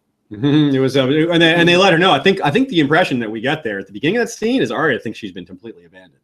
Yeah. When the wave shows up, she's like, okay, and she says, "See you tomorrow," after beating her up a lot. Yeah. You know, but not any kind of permanent damage. I imagine she was hitting her. She was hitting her, but she probably wasn't trying to hurt her. She was probably just trying to, hurt her, but not like do serious damage, like bruises. She's definitely like, these bruises will teach you a lesson. You know, these bruises will be a memory. These will spur you to do better and to learn to use your other senses.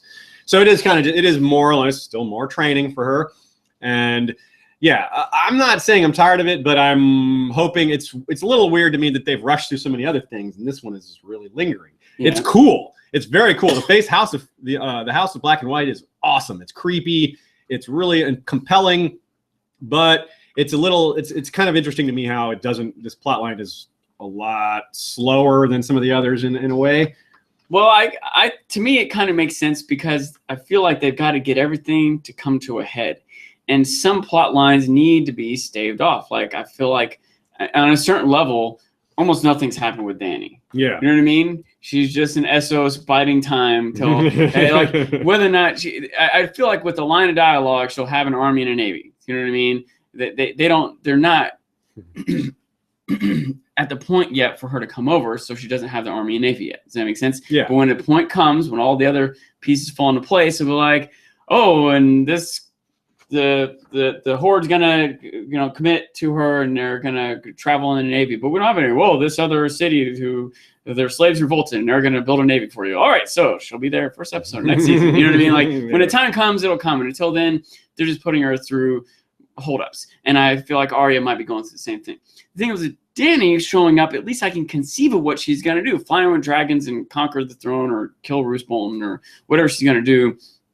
I have some sort of vision or expectation for it, but Arya, I don't know what she's going to do other than get revenge on the Cersei, names on her list, Mountain, I think.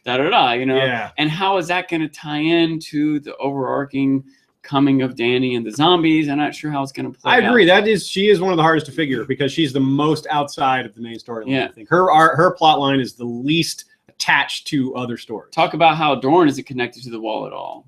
Arya's not connected to the wall. She's not Arya's not connected connected to to King's anything. Landing at all. She has a little bit of a connection to Mace Tyrell since he was there, and then maybe that's how she goes back to Westeros, like sneaks on his boat or something. I don't know. That's and I guess she does have a theory. connection to Arya wants to get to King's Landing and kill Cersei, but she's not supposed to be Arya anymore. So. She's Minoan. Yeah, like you said, it's dangerous what she's doing in a sense, and it's against their goals. And they reminded us of that when you said like that beginning, that long intro where they did the previously on Game of Thrones, and they went through 7 minutes or so of that. One of the scenes was they were showing like, you are not no one, and our powers. I'm paraphrasing, obviously, our powers in the hands of someone who is not no one may as well be poisoned. It's like if we're equipping someone to just become an indiscriminate killer, if they don't believe in if they don't share our values, we're basically training you to be just a murdering fiend. You know, if you share our values and worship the God properly, then you are an instrument of deliverance, an instrument of good, potentially even. But if you're just some assassin out on your own, we're unleashing a bad thing on the world. That's their viewpoint. That's their attitude. And I kind of respect that, you know, in a way that they throw that in there, that they show that like they don't want to just make indiscriminate killers. They realize how dangerous their own training is if given to the wrong hands. You know, I had a thought. The House of Black and White is in Bravos. Yeah. and the Iron Bank is in Bravos. Yeah. Maybe at some point the Iron Bank's like, what the heck? Didn't we lend a bunch of money? They owe. Listen, hey, Faceless Man, help us out. Well, here's something that's important. Now, the idea that there's a connection between the two is not remotely far-fetched because they're both ancient institutions in Bravos, and they're aware of each other and have maybe had dealings in the past. However, what we're told about the Faceless Men is that their fee is relative. It's not set to a price. It's relative. You have to give up like 2/3 of your wealth. So their fee to the Iron Bank would be astronomical. Yeah. So I don't know that it's an option unless they have some sort of special arrangement. Their standard operating procedures would not work because the Iron Bank they'd be charged an exorbitant fee. Like you can be a beggar and come in and give up, if you only have 3 pieces of copper to your name, they might ask you to give up your own life to have this killing. And some people that's worth it. Like, well, this person killed my daughter. I have nothing to live for. I give my life. You kill them. So that's sometimes what they do. But if it's a matter of money, yeah, they charge based on how wealthy the person doing the contract is. So I don't know if that would work, although they're not necessarily bound to that. Like I said, there could be some sort of secret ancient arrangement between the two. We're kind of in crackpot territory here because we don't really know, but it's very fun to consider. Also, you know what makes me consider all this stuff you did? It's kind of new for you. You're getting new thoughts in my brain. What would the Faceless Men do with all that money? Say the Iron Bank was owed so much, it's worth paying 2/3 to get what we're owed, and they do it. And now all of a sudden, the Faceless Men have more money than anyone on the planet. And like, what do they do? Very good question. Do they just stay in the shadows? Do they have some bigger goal? What do they? Yeah. Do they really care about the money, or are they trying to make sure you really care to have this done? That we don't even care. Well, fuck, throw it in the water. But you have to really be committed to this mission. That's more of a test of your commitment than the money they want. Question. What do they do with all that money? It's totally right. That's a good question. There's a lot of people, a lot of book readers have been debating that for a long time. Of course, nobody knows. We don't know what the Faceless Men's what their inner workings are, and we may never find out because that's the kind of mystery that's maybe it's more fun not knowing. They need to hire someone to sweep their. They got to hire somebody to light all those candles. That is a serious job just by itself. Or like you got to have hazard pay to clean up on the top of those long pillars, tall pillars. Like, do you think like the faces on the top rows have dust on them? Yeah, definitely. Dusty old faces with dust in the wrinkles of the crevices of their wrinkles there. Okay, so let's see. Is there anything more? Do you have anything more to say about Bravos? Or what we talked about, like you said, we don't know what to expect here. We don't know. We expect her to get back to Westeros. The means maybe through Mace Tyrell somehow indirectly.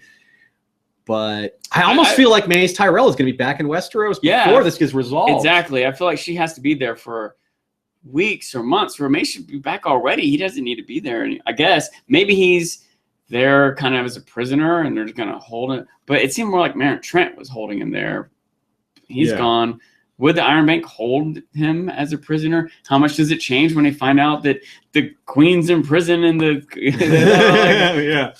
the hand now? You wonder what their information is like. What did they know about what's happening at King's Landing? I'm sure they're fairly well informed. It would be to their best interest to have, people giving them information whenever they can. I just thought of that. Who's the hand? She doesn't have a hand, remember? She was like, I don't want to name a hand. I'm not going to name one. So there's no hand to the king right now. Is it up to her to name one? Yeah, she's the regent. Like if Tommen decides to name a hand, it'll be hard for Cersei to stop that. But he's not technically doesn't have full authority because he's not old enough yet. He is not. So I guess if he doesn't have full authority, say this didn't with the High Sparrow and everything didn't happen. What if Marjorie was more definitively the queen? She couldn't name a hand, could she?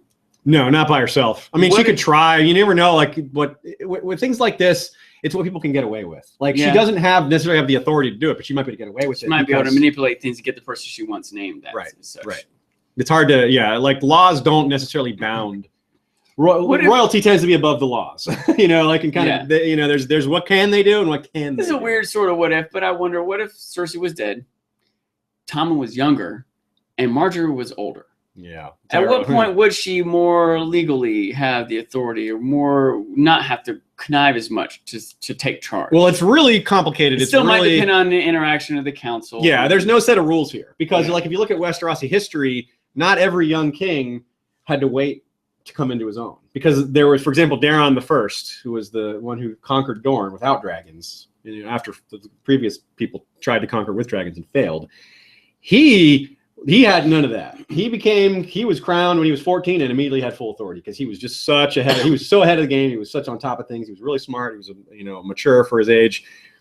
So, and no one's going to say no to him. Like, no, I'm king now. And he had that kind of authority. He was forceful. He was like, no, I'm not waiting. I'm king now. We're gonna start making plans to do this invasion, blah, blah, blah. Tommen isn't like that.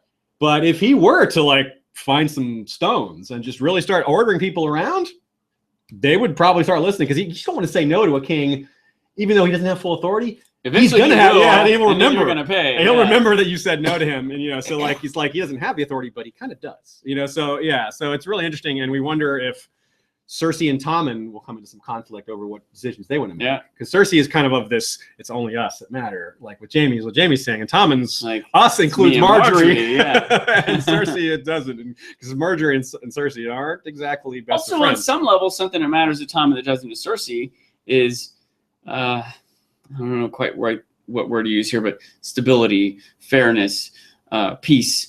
Tommen doesn't want bloodshed. Cersei, when she went to talk to the High Sparrow and he's praying right now, Cersei would have been all right, Kingsguard, hack through, we're going to see him. But Tommen was like, oh, okay. He just hesitated. He leaves and tells Martin, there's no way to do it without bloodshed, And this High Sparrow realized that he's like, all right, this guy is just too complacent. Is complacent enough. We can. That gave them even more leeway to do their thing. Is they know the king is kind of stuck. He's kind of, his hands are tied in a sense. And even the way I describe it, when you say complacent, it's kind of negative. I think it's good that he doesn't want bloodshed. You should find some other way. You can't just charge him with swords every time there's some conflict. I agree. Yeah, I totally agree. Okay, so that's good for King's Landing. We'll take a short break and come back, and we'll talk about the stuff in Essos. All right, so one of the normal things we do, we've done in the past, one of our things that we often do at the beginning of the show, he didn't do it at the beginning of this show, but it's never too late. One of the things we like to talk about that our viewers in particular have shown interest in is, Sean, what are you drinking today? This is one of those naked drinks. Oh, yeah. I think it's peach almond. Okay. Makes a Mountain Dew. I'm drinking coffee mixed with different coffee and chocolate. Did you put cayenne pepper in your coffee? Hell no. Should I? I think you should try it. I think spicy chocolate's good. I'll try it once. I thought you might have done it because I saw your coffee cup and the chocolate and cayenne pepper. We're all sitting together. It's like, whoa, did you do that? No. I do it. I'll try it. I guess I'll try it. I'll try anything once, but I don't have high hopes for that. But I do like spicy chocolate. That's a good idea. All right, so let's talk about Tyrion and Varys. There's another kind of hidden parallel here, and because we didn't talk about these scenes consecutively, but they do happen consecutively on the show. Right after Doran is accused of not knowing his people. It's like, have you built this palace? Tyrion and Varys are out in the street saying, we're not going to solve Marie's problem sitting at the top of an 800-foot pyramid. I was like, nice. Yeah. Nice. That's clever. Even though I totally don't buy them being inconspicuous walking around like that. Yeah. They gave us a line of dialogue, we're dressed like merchants. But still, you're dressed like merchants, and you're a midget. And you're the midget that was in the middle of the arena. With the big facial scar. Everyone knows is and your taken into the court. Yeah. That part's like... And Varys is also, his bald head is pretty... they should have had hoods. Maybe they want the audience to be able to recognize it. But don't you think we'd recognize... yeah. I'm kind of nitpicking here, but at least they made this attempt to explain how they can walk around by looking like merchants. But I still feel like it would have been better to just have Grey Worm or two guards, something. I don't know. Maybe the guards could have been incognito. They're wearing hoods too, the swords. That might be good. Show that they're trailing from behind or something. But they are really stubborn about showing, have people hiding like that. Even in battles, people don't wear helmets. Their faces are completely exposed. You can tell who they are. As horribly unrealistic as that is, it's a TV thing. In the North, this freezing weather, they would all have frostbitten ears and noses. There's no way. It's like bundled up with the huge coats and nothing on your face. Arguably, a breastplate is more important, but it's the second most important thing, if not the most important thing, is to cover your darn head in battle. So anyway, no, that's a minor complaint. But anyway, so Tyrion. But let's talk about what Tyrion and Varys actually discussed, which I think is pretty interesting. Talking about how things are pretty bad in Meereen. Even Dany's popularity is waning because she's not there. Yeah. They feel abandoned. They're not wrong. They have been abandoned. It wasn't necessarily by her choice, but it looked kind of like it was to them because she just rode off on this dragon. Not Everyone just knows there, it. But fled the city. Yep, and that's what Varys even says, or Tyrion. One of them points that out. Is like she does appear that way, that she just flew off on a dragon, and So they're trying to kind of unpack the situation, like who is responsible for these killings? Is it the freedmen? Is it the slave? Is it the masters? You'd think it would be the masters, but it could be the freedmen because they're suffering. And they run into the Red Priest, we're probably going to see more of this, I would expect. The Red Priest is just kind of telling everybody, is like, Daenerys isn't here. You got to fight for yourselves. You know, you have to pick yourselves up by your bootstraps, and you have to do well, they don't have boots, but you know, pick yourselves up by your sandal straps. And you got to fight for your rights. Because, you know, Daenerys is not coming back, or that's how he feels. And it's interesting that they're getting riled up, and it's a simmering cauldron, Marine, is you've got these slaves that feel abandoned, that have plenty of reason to try and get violent. You have the masters who want to restore their power, who have been quite violent this whole time. And whichever of those elements combine to make up the Sons of the Harpy, well, whether there's a leader or not, we don't even know. They certainly haven't. They've lost men. They've had plenty of guys die, but they apparently are still a powerful force in Marine. That's kind of what the scene tells us, is that they're still a big problem. And then to top it off, they burn the ships, which is kind of interesting because you were talking about how they could just give Dany a fleet with a line of dialogue. Well, they did initially. Dario's like, yeah, I captured the Marinese fleet, 91 ships. Yeah. Well, they were destroyed. So they were gained in just a throwaway line, but they were destroyed quite spectacularly. It was kind of a cool scene, seeing all the ships burn. It was kind of nice. I don't understand the point of that. Like, if they want them gone, you think leave the ship so they have a way to leave. But now it's like, you're trapped here. We're going to kill you. So that's almost more sinister. But I wonder, like, I can imagine the conspirators are like debating, like, no, don't burn the ships. That's the one thing you should leave alone. Like, that's how they leave. We just want to scare it. If we make it hard enough for them, they'll just go and get on their ships and leave and take their Unsullied with them. You know, I imagine they argued over that. Yeah, maybe they could come back if they have ships. Maybe they want to destroy them and punish them, not just get them to leave. It's just, to me, it just seems like it was a target they could access, so they took the opportunity. Maybe it was even, theoretically, could have been an accident. They maybe didn't mean to burn the whole fleet, or the city could be in disarray in more ways than one. You know, like, could be just a sign of mismanagement. You know, like, should have guards around the ships. They're torn too thin. You know, that's kind of what I mean. Like, they don't, whatever their opportunity is, they take it. There's so many opportunities because it's a huge city, and like Tyrion says, they're walking through these empty streets. It's like, whoa, this whole town is just like in fear. No one's out. Like, the whole, like, the business is ground to a halt. There's no one no one selling things. They're just out there. They're just people kind of walking around, like, looking both ways, like, everyone's afraid. He's right. It's really, it's pretty interesting, and you wonder where it's headed.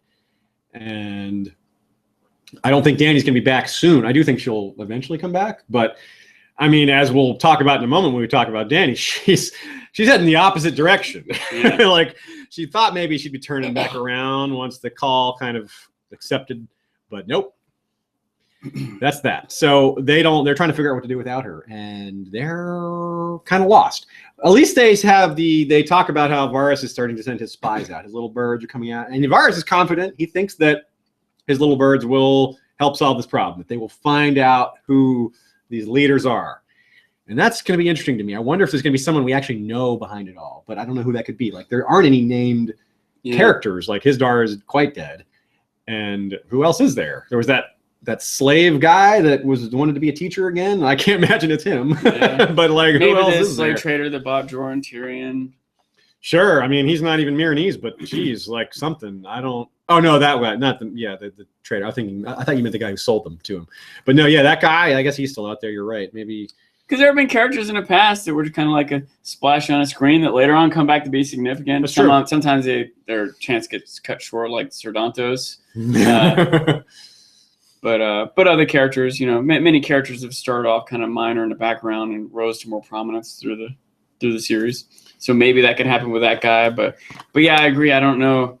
It's hard for me to conceive of where they're going over there. Also, it's how many more new characters can they bring up, especially a character that almost has to be defeated. To bring up another leader just to be killed. It's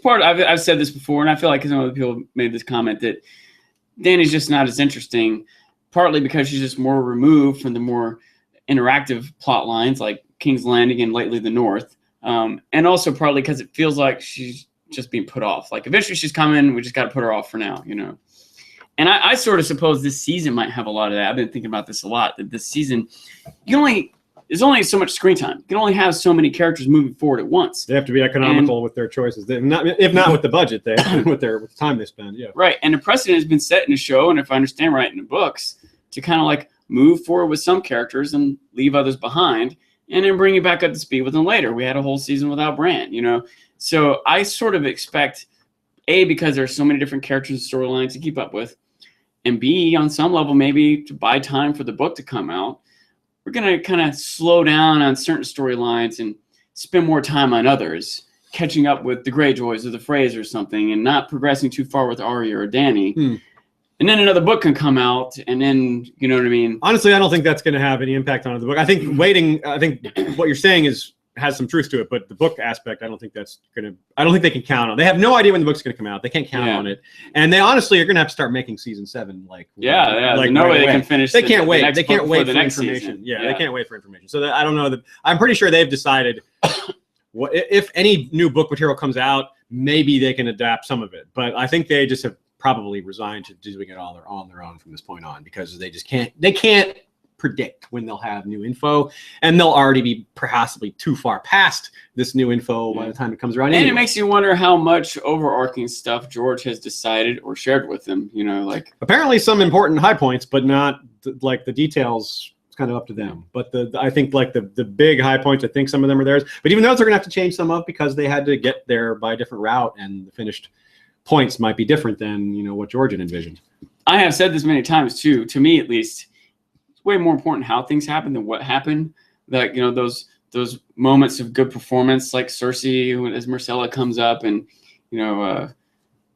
kind of considering the morality behind a vow, things like that. That's more interesting to me than the details of like who won some sword battle. You know what I mean? So I still am enjoying this show, however it plays out versus how the book plays out, which I don't how the books play out anyway. But I'm trying on some level to relate to book readers who might be expecting plot points to line up. But I think it's more valuable to learn about these characters and consider how you would behave in these situations, and think about the nature of society and religion and stuff like that, to enjoy the moments of surprise or sadness or performances. There's so much, the beauty of some of the cinematography and the costumes and everything. There's way more to enjoy about this or any show than the plot points. But it's also a pretty epic plot. Pretty intricately woven, for sure. Epic story. So. Okay, so let's talk about our last 2 locations, and then we'll do our credits and talk about the trailer for next season, or next episode rather, episode 2. 2 more locations? What do we have still? Well, they're 2 related locations. We have Jorah and Dario, and then we have Dany. Okay. Yeah. So Jorah and Dario searching for Dany. We'll start with them. There's not a whole lot to go through there. They have an interesting conversation, a little bit of back and forth. Dario talks about, he thinks of Jorah as kind of what he might be when he's older. And Jorah mentions kind of fatalistically, like, if you get to be this old. And you wonder, like, there's maybe a little undertone of Jorah maybe taking out Dario himself at some point, or them coming to blows. But it's maybe so subtle that it wasn't actually there. I'm not sure if I'm reading into it or not. Did you get that impression, or did you? I got something a little bit different. I got a little bit more of Jorah considering he might be closer to death than even Dario.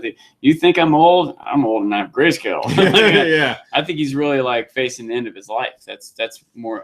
I don't think that he's like maneuvering to take out Dario. I think he's maneuvering to make sure he finished his life out right.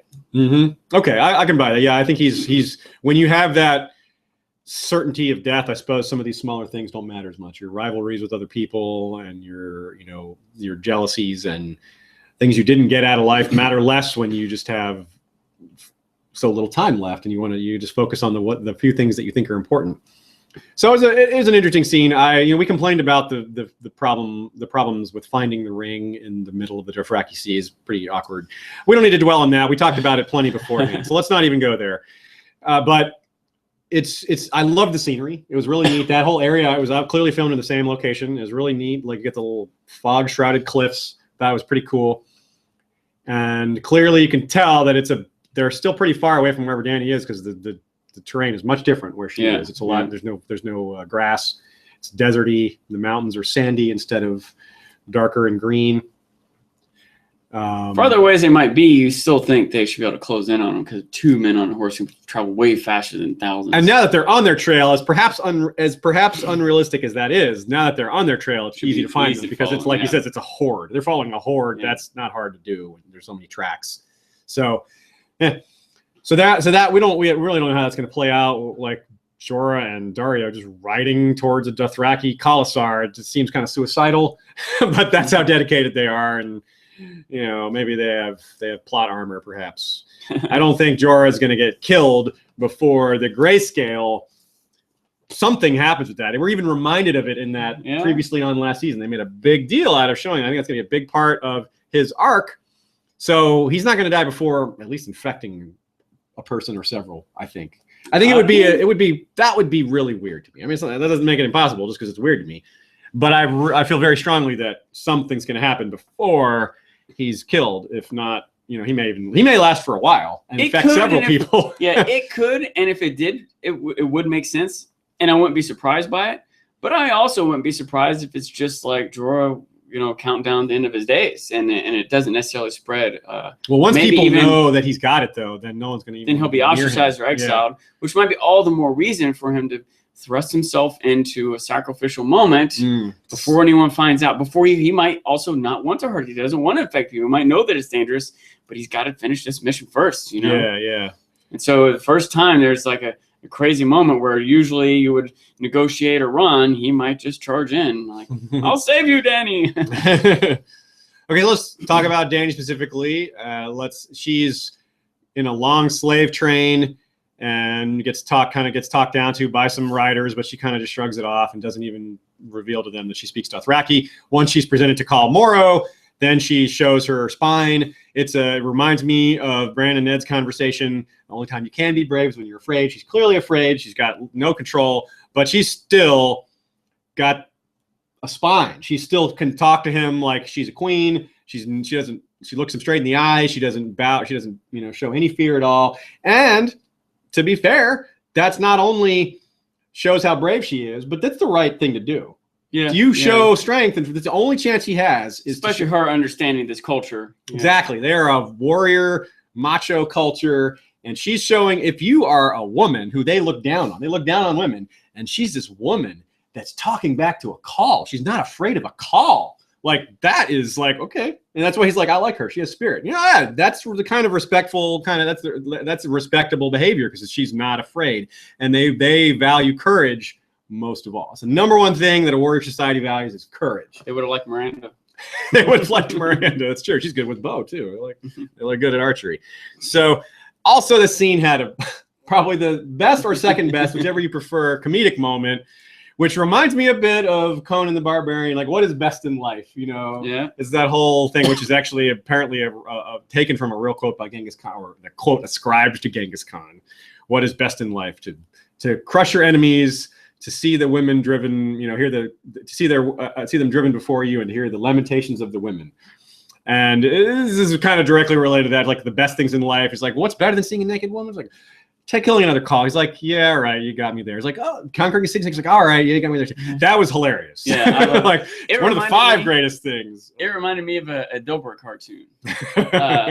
Have I told you about this before? There's one. Okay, so the boss character, he's got like this board behind. It's like a meeting. Everyone's in the conference room or whatever. And he's like pointing at the board. Says quality. He says quality is the most important thing.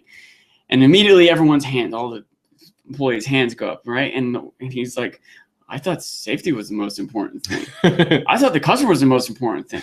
What about integrity? Should we be willing to sacrifice integrity for the sake of quality? And the boss is like, quality is one of the most important things. Right up there with seeing a woman naked for the first time. Very similar. So, and then we get to see just how deep the Dothraki beliefs run. This Khal apparently is a bit of a traditionalist, which is normal. Leaders often show respect to their culture's religion because it's a source of their power.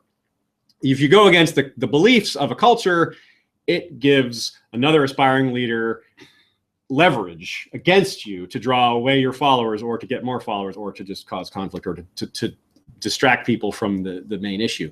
So this guy, no qualms there. He's a Dothraki believer, and he believes in their religion, and their religion says that all dead calls, why? All dead, all Khaleesi's, all widowed Khaleesi's, geez, hard to say, are sent to the Dosh Kaleen, which is where all the widows live out their days. It's a religious thing, and they're sacred, but they don't have freedom either. I thought it was interesting that Dany, she's trying to stand up to him, trying to tell him who she is, and spouts off all these titles. And one, I thought his response was really good. When he was you're noble. You're the millionth of your name. I thought I liked his response. But then she's like, I was married to Khal Drogo. And then he's like, oh. Then he takes his hand out. I was like, whoa. You're free. I don't know. Sorry about all that. Yeah. And in my mind, I was like, you should tell him that first. Yeah. But then I see why she didn't. Because okay, I see. Well, I won't lie with you. Yeah, but she's trying to. We're taking you to what's it called again? To Vaes Dothrak. The Dosh Kaleen is the group, is the widows. And I feel like she kind of knew that's why she didn't say it first, because she knew what it would mean if she said that. Yeah. But overall, that plot line is really just getting going, and we don't necessarily have a lot to say about it yet. Well, it's kind of a wait and see. A lot of the plots are just being introduced. It is the first episode. A lot happened in that episode, but there is a lot of setup. And There's a lot more to happen. A lot of characters we still haven't seen yet. It's true. So we'll talk about who we haven't seen and what we expect, maybe when we expect to see them, and we'll talk about the next on, which is always at the end of every episode. So if you don't want to hear any of that, if you don't want to be spoiled, because we're going to dig into maybe some trailer things, some things that are maybe you would only know if you really looked closely at the trailers and things like that. It's a little spoilery. If you want to avoid that, sign off now or listen to our credits. We've got a couple of thanks first. Thanks to Michael Klarfeld for the intro, our awesome new video intro we've only had for a couple months now. Thanks to Joey Townsend for the music, and to Jesse Cowell for the cover of the music that we play at the end. Thanks to our Patreon supporters. If you are new to the show, we have a Patreon campaign. You can find it at www.historyofwesteros.com. There's a Patreon button there, which allows you to pledge an amount every month to History of Westeros, anywhere from $1 to, well, as big as you want it to be. And that will get you some special benefits, some early access to episodes, not TV episodes, because these we put them out as quickly as possible. We don't have time to hold on to them for any extra time. We got to put them out as quickly as possible. But for our regular non-TV show episodes, lots of bonuses like that. We also have these cool titles that we like to give out to people that are Patreon supporters. If you don't want to work on Patreon, if Patreon isn't for you, you can make a straight donation to History of Westeros. Once again, historyofwesteros.com. There's a donate button up there. Straight PayPal donation, very, very simple. No signing up for anything, just one and done. Whatever you feel comfortable with giving, we're very, very appreciative of. It all adds up, and it helps support the show, helps us buy new equipment. People who've been with the show for a while have seen we've really done a lot to improve the show. I hope you all have noticed that, and I hope you all appreciate that we've done that, and I hope you appreciate the people who have helped the show to make that happen, because we couldn't have done it without that support. So, specifics. Thanks to First Lord Cash Craig, Hand of the King, Lord of Mines, Lord of Makers, and the Black Pupil. Thanks to Lord Jim the Fortuitous of Wars and Politics of Ice and Fire blog and Warden of the West. Thanks to Lord George Stormsville the Cunning, Lord of the Chiliad and Warden of the East. Lord John Reed of Castle Woodbridge, the Lord Borealis, is the Light of the North and Warden of the North. We are currently without a Warden of the South. We have Rory the Rogue, Archer Extraordinaire, and King Beyond the Wall, who perhaps is taking over for Mance Raider in our alternate reality after subjugating yet another tribe, the Northern Valley of the Fens. Not the whole valley. It's pretty big. That'll take some time, but he's on his way. The small council is made up of Lord James Inkblade, the Scholar Knight, Master of Whisperers. We are without a Grand Maester now, thanks to Grand Maester Itai for his long years of service. Not everyone can last forever. Being a Grand Maester is a tough job, after all. We really appreciate his long service. Lord Robert Jacobs is our Master of Coin. Rosie the Clever is our Master of Laws, and Lord James Tuttle is our Master of Ships. Lady Direliz of Castle Naki is the Alpha Patron. Lord Dan of the Red Mountains and Castle Great Bell is Breaker of the Second Stone. Lord Skip of the Velt, Lord of Castle Ganges. Kabeth the Unfrozen is Lord of the Bricks and Castle Crimson Light. Lord Damien Sand the Resilient is wielder of the Valyrian Steel Spear, Swan Song. Mary Meg is Lady of the Bloody Stepstones. Gregor the Toasty is Lord of the Bread Fort. Alicia Everlasting of the Green Blood is Lady of Desert Rose. Jeffrey the Unflinching is Lord of Sand Lake. Lord Greybay of the Queen City. Lord Ryan of Castle Stonegate, Guardian of the Rocky Mountain Pass. Lord Garin de Haviland of Devil's Hand Keep. Lord Brandon Slate in the North's Hammer, Harbinger of the Old Gods. And Lady Bram, Light of Winter's Garden, Beacon of the Northwest. We also have King's Justice Sir Troy the Steady, wielder of the Valyrian steel blade Fate. Lord Commander Shepard is our Lord Commander of our Kingsguard.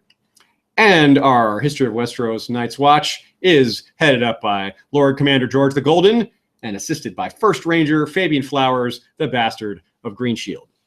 So thanks to all those. And, of course, thanks to you, Sean, for coming back and joining us for Season 6. Let's talk a bit since we have a couple minutes left. We're trying to keep this under 2 hours. Let's talk a little bit about what we expect to see next week.